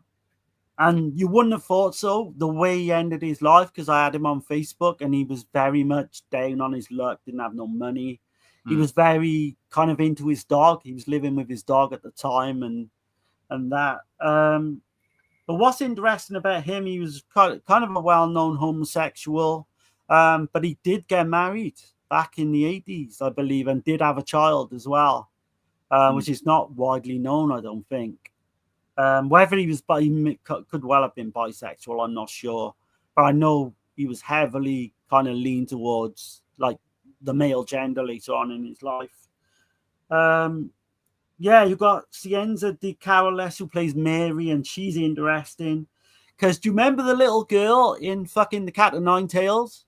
Yeah. She's like the niece of the blind guy. Mm-hmm. It's kind of weird to see her in that. And she plays some kind of young, kind of sex fucking siren in this. Like I think she's supposed to be 16, 17, so I think I can legally say that. Yeah. Okay. If you look carefully enough. Talking about Saxon's neighbor. Yeah. Yeah. That's the little girl from Cat of Nine Tails. Oh, shit, man. I didn't even figure that. I didn't even put that together. Yeah. But yeah, so they're the main kind of actors. I know there's two other kind of small members. So the little boy was, I mean, all Mark Reedy said was some Italian actor's son. That's all he said. He didn't say. Yeah, you know that was then. So his father was Luca Venantini, who plays Bobby in this film. He's one of the cops. He was in City of the Living Dead. The little boy is John from City of the Living Dead. Okay. Yeah. That's the first thing I recognized him. Like, he got the whole scene at the end, haven't he? Right. When he goes running towards the camera. Yeah. But they were obviously well known for doing films together, like father and son. But the father actually did do Cannibal Ferox, 9 Guests for a Crime. He's heavily like on the cover of that. You can see 7 Deaths in the Cat's Eye as well, obviously. Margheriti film. But yeah, do you want to go through the film? Yeah. So the opening starts in the Vietnam War. You've got Norman Hopper, which is John Saxon's character. He's kind of in the front line. There's fighting everywhere. like he's a like dog. a general, right? I mean, he looks looks like Green Beret kind of. He is, yeah, and that comes to play later on, doesn't it? When he gets dressed up later on, Right. A dog kind of gets blown up, like a woman set on fire, and there's a great stunt, like the fire stunt where she's running around on fire. That is great. It does look doing that. good. Yeah. It does look good. They end up rescuing these prisoners of war. So you've got Charlie Bukowski, that's Giovanni Lombardo Radici, and Tommy, played by Malik Fakerman. I think I'm saying that wrong. I hope I haven't offended anyone. Farrakhan, I think it is. Anyway, but they're cannibals and they're kind of held prisoner and they're in this kind of ditch. Like it's like a POW prison hole, you know. Right, yeah. And that's what I like about this film, because Hopper pretty much gets bitten by Bukowski. Mm-hmm. But then I don't usually like when a script does this and they switch it to like being a dream sequence. Yeah. But they do that in this, and I think it works really well. And he kind of wakes up from his nightmare, you know, his wife's next to him, Jane, and she's like all concerned about him, and you know, these Vietnam vets, you know, all the shit, the mental torture they had to go through and all that. Right. So she tries to get like a local doctor, doesn't she, to come and see him or to talk to him. Right. And that's one thing Saxon was saying that like he liked when he read the script to this was it seems odd. Like he read the whole script. He's like, man, this is crazy. He said he had 2 homes at the time. He had 2 homes, so he had 2 mortgages. So it came in right at the right time. And but he did like the idea of the film as far as what war does. When coming back from war, how it spreads like a disease, these bad things that happen in war. You know, if you look at it in that way, like a metaphor kind of deal. You know? Absolutely. And there's what's the film we covered on the Dead End Drive-In? Bob Clark's film. Oh yeah, 72. There's that. It does that as well. Death Dream. Yeah. What's interesting about John Saxon is he pretty much got tricked into doing this film. I don't know if you read up on that, Dick, but what he they didn't say nothing about it. No, didn't say it in the documentary there. But what he did, right, is he got sent the script.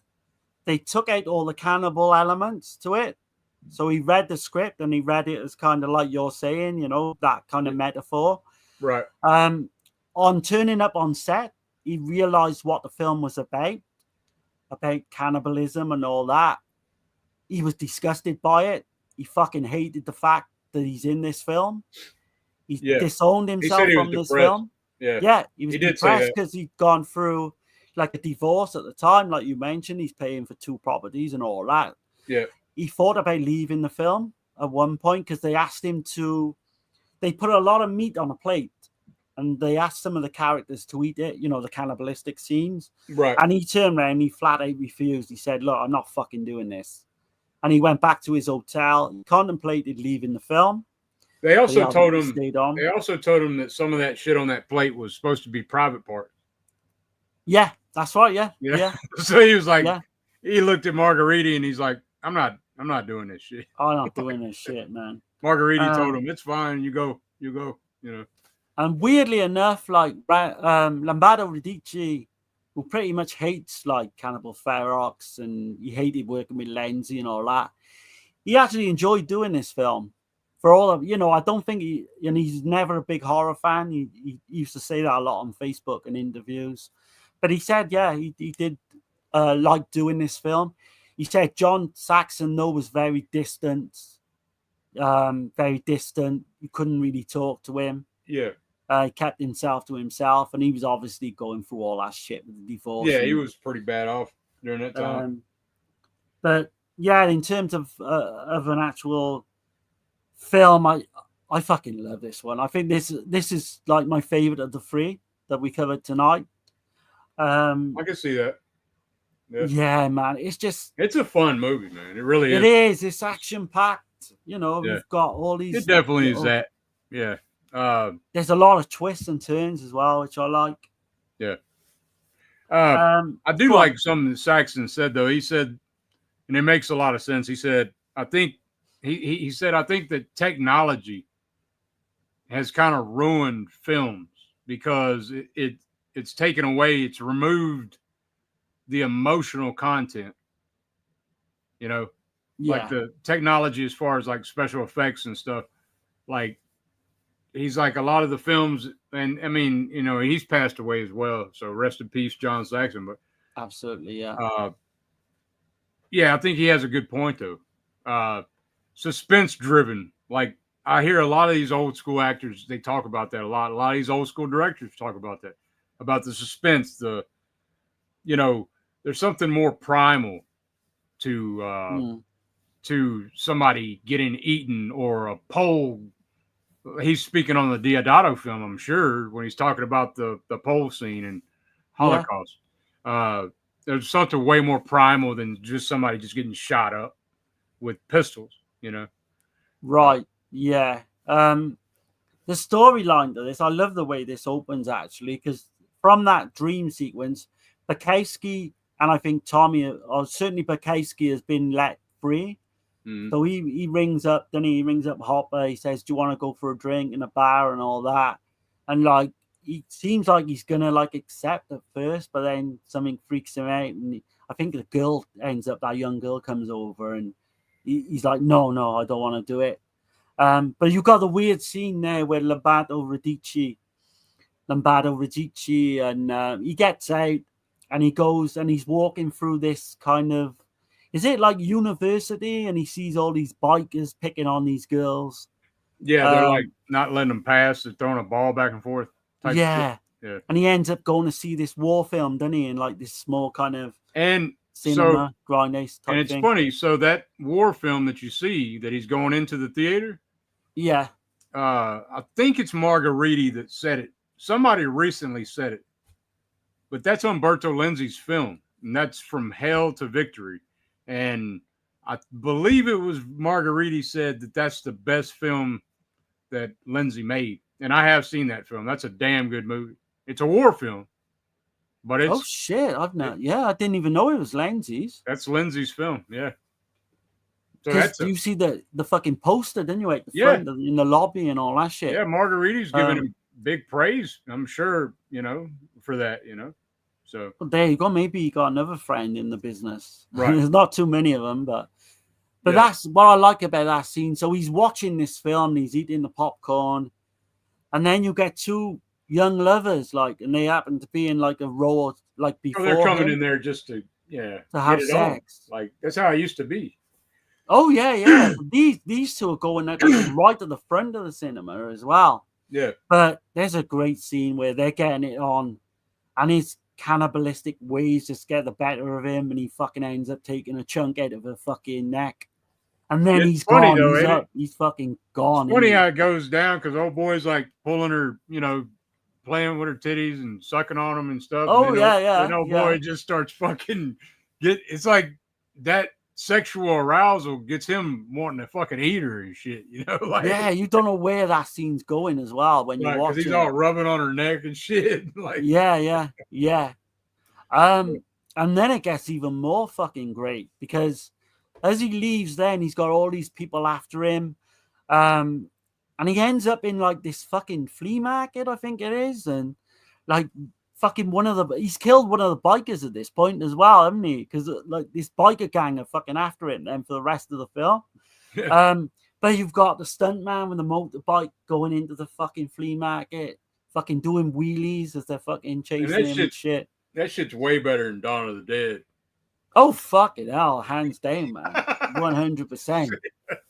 No, and I don't say that jokingly. I know you don't mean that jokingly as well, but no, I don't. Man, it looks way better. Yeah. Fuck, they used to make these films back in the day, like we just lost a viewer. Bye, probably Uncle Bill, like I would imagine. But no, joking aside, that scene is great because he gets holed up then he gets this gun and ammunition. And that's where you get this fucking police lieutenant and he comes out with all these fucking one-liners. Oh man, he's great. He starts singing as well. Dan P.G. with Dirty's character starts singing in the fucking while he's in there. And the the police lieutenant says something along the lines of he'll be singing out the end of his asshole when I'm finished with him. Yeah, yeah. I'm like, fucking great. And he comes out with these one-liners throughout the whole film. And then, you know, John Saxon knew about this, I think, on the radio or on the TV or something. And he ends up going there because he knows who it is. He knows Bukowski's his friend.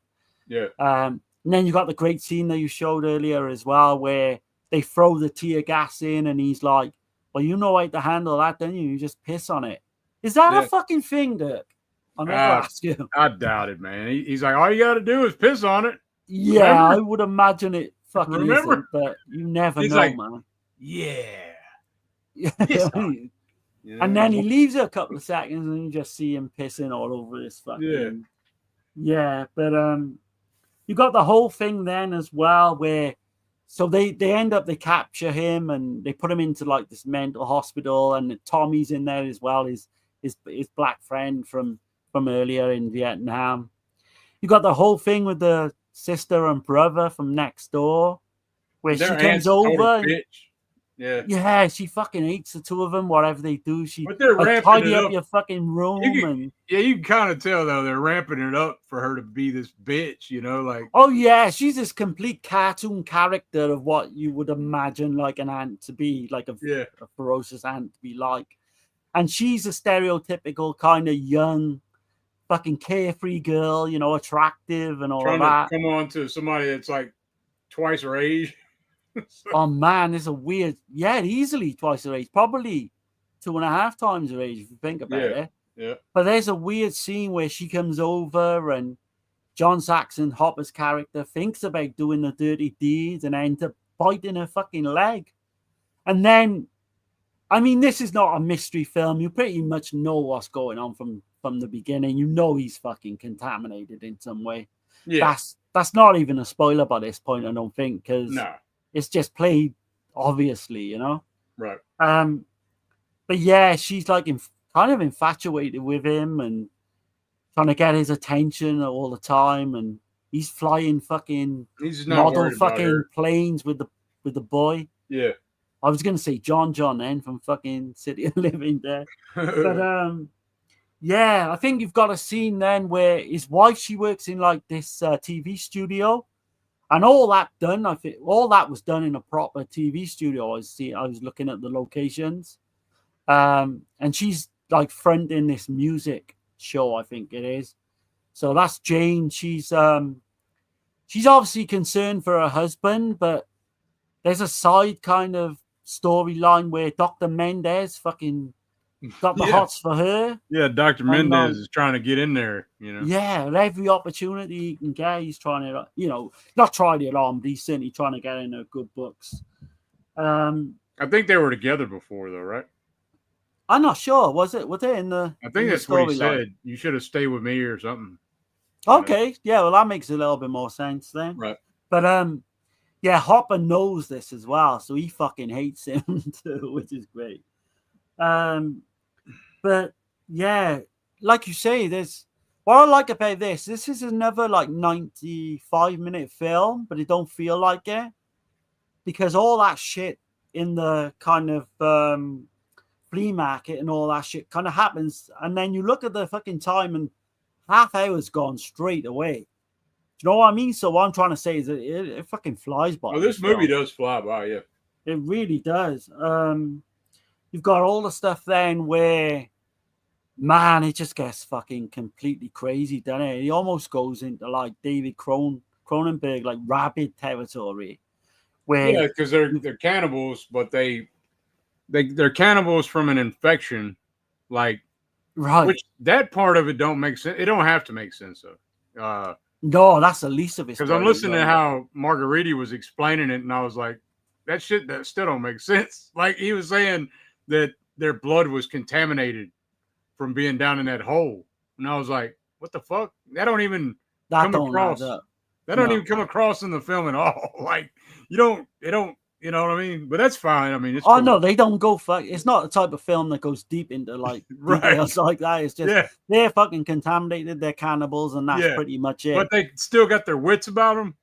Yeah, all they do. They're not like brain dead zombies, you know. No, they're just normal people, but because obviously, even Radici's Charlie, right? Yeah, Charlie Bukowski, yeah. Even his character's got some kind of morals because he's trying to help them girls out, Oh yeah.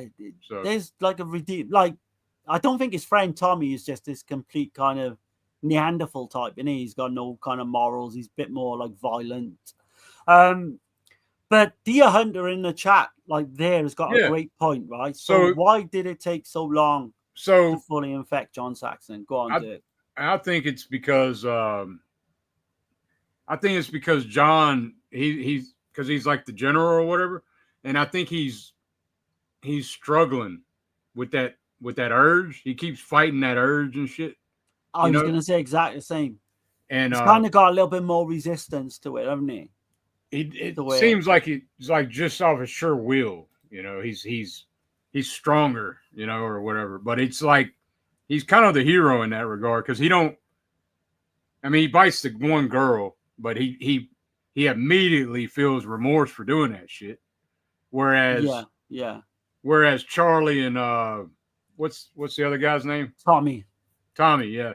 They're they got no fucking remorse. Like it's just yeah. He, like you say, he's fighting it. I think he's got a bit more tolerance to it. Yeah. And that's why he's having these weird dreams as well. He's completely fighting against it. He doesn't want his wife to find out. Right. Although, there's a lot of clues there early on that she knows something's like. And Tony King also was in the other Deodato film. Was it Deodato? Was it Cut and Run? Raiders of Atlantis. Okay, yeah. I think he's in that. I might be mixing. Yeah, he was a well-known character actor, wasn't he, at the time? Like they all these Italian films and shit. Right. But yeah, in terms of like storyline, so you've got Bukowski and Tommy, Charlie, obviously, they're holed up in this mental hospital. They can't get out. But Hopper then goes and decides to like fucking kind of go there and ask a doctor to see if he's got any advice to what some of his symptoms that he's going through. But then he ends up like helping them escape. And you got the whole thing with the nurse as well, Nurse Helen. Yeah. That's fucking wild the way. I don't think Margheriti was happy the way she died. Because he said, was it Margheriti? It might have been the writer, but one of them said, it just didn't make sense the way she turned and fucking. Because she's quite a bit, right? Yeah. Yeah. But she's like a straight-laced character. They thought that they maybe should have let her not get killed in any way. But I don't know how that goes. Yeah. And they all end up in the fucking, and it's authentic because all that sewer in the end was all done in a real fucking sewer. They were sets, right? I think. Yeah, it's claustrophobic as fuck. They said they had trouble with the lighting. Yeah. They fucking set these rats alight. That's the only real animal cruelty in it. It's literally 3 seconds. It's not right, I know, but I mean, you can kind of bypass that. And the whole ending, where they're all sort of down this fucking sewer and fucking hell, Lamberto Radici's fucking death scene is, I think, iconic. Yeah, you get shot, you get a big old fucking hole through him, and then that scene. Then you can like see through the hole and shit, and then Saxon's, he's back at his house with his wife. That whole scene's pretty cool, like where his wife's like, you're questioning too what he's gonna do. Like this is earlier, right? Though, right? Yeah, because he gets out the sewers, and I think there's like a little opening, the one in the plans or anything. So he got by the police that way. He goes back to the house. He dresses up in all his fucking army kind of deal, like Vietnam, like a clothes. general. Yeah. And then the Dr. Mendez comes in there and fucking bites his wife, and he kills Mendez finally. So you get to see his ass die because he's trying to. And he fucking wife. hates him all the way through. So, that was his wife's weird. infected, so she's pointing the gun. He's got the gun, and she's pointing the gun at her face for him to go ahead and shoot her, and then Yeah, it's a great scene. So you hear 2 gunshots, and you assume that he killed her and then killed himself. But yeah. Well, I mean, it's great ending as well. Like, I think the police they know, don't they? They go in the houses. Yeah. The two shots is undoubtedly there. They've just both committed suicide, killed one another, I should say. Yeah, man. This. And then the like kids I said earlier, at the very end of the film. Oh man, so iconic. Yeah. I forgot about that. I'm glad you mentioned that. Yeah. So then there's the neighbor, the girl and her little brother. At the end, they're looking out the window at all the cops and shit, and the little boy's like, you think they're gonna find Aunt? What's her name? Their aunt or whatever. Yeah, their aunt. Yeah. And then you see right behind them, you see her hand sitting in the refrigerator and shit, and that's kind of how the movie ends. So. That is a fucking killer ending, man. Yeah, it is.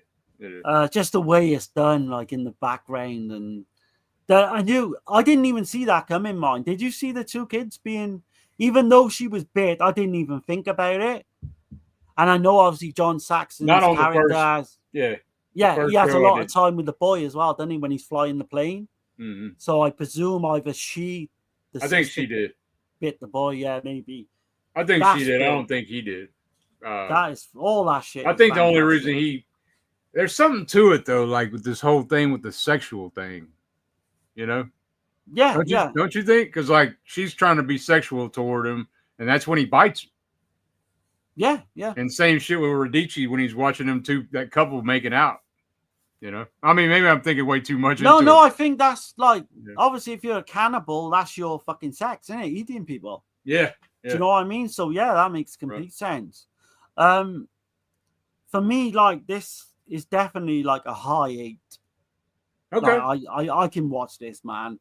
Yeah. I can watch this and I can literally it will feel like fucking 30 minutes when I see the whole of this.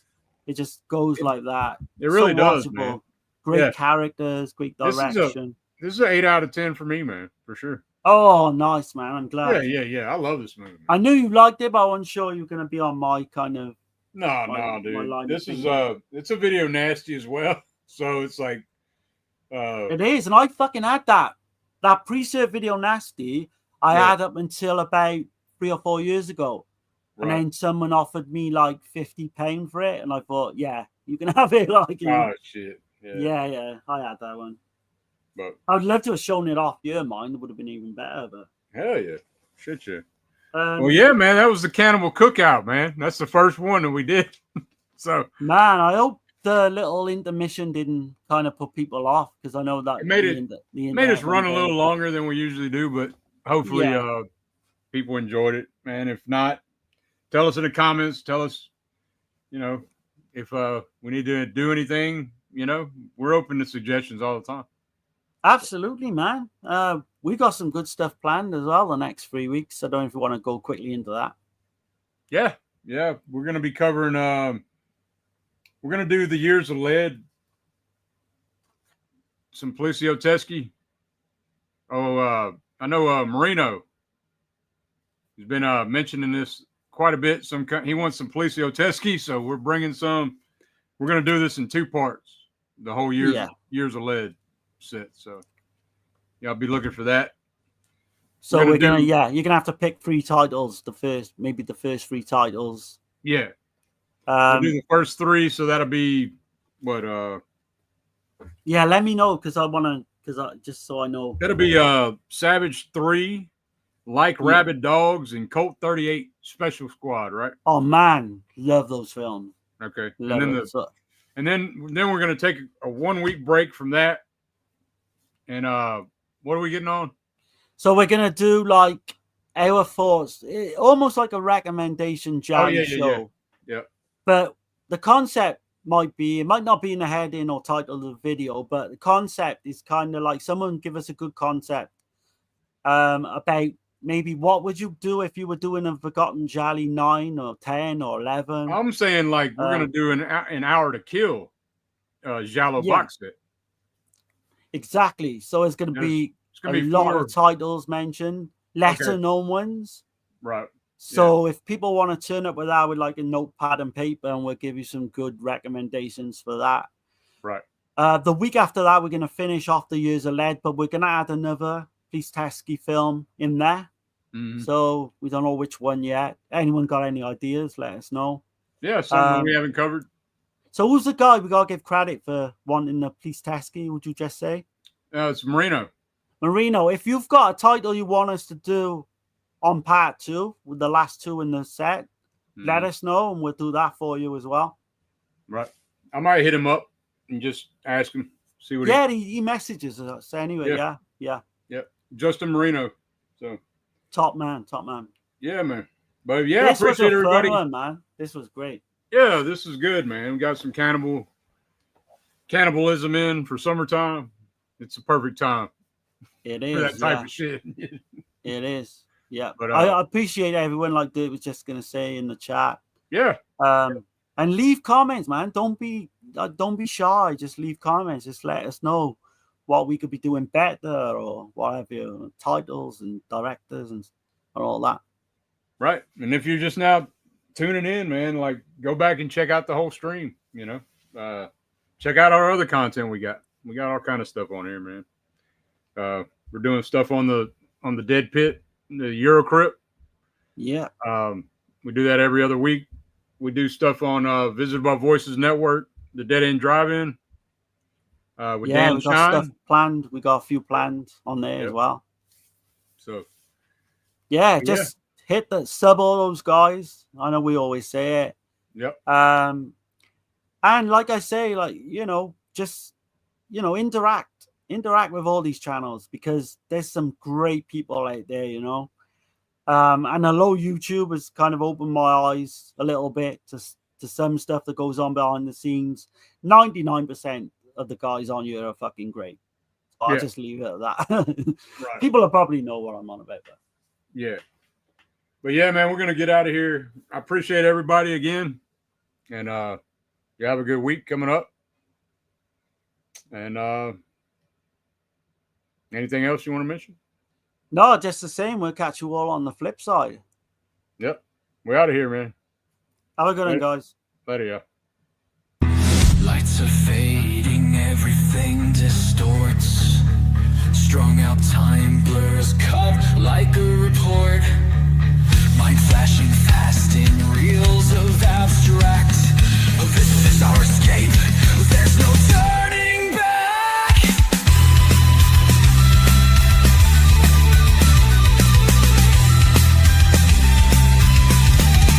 I actually don't need to see visual. What I know is in that film. Yankee Doodle got shut up, Yankee Doodle dandy, and called it macaroni.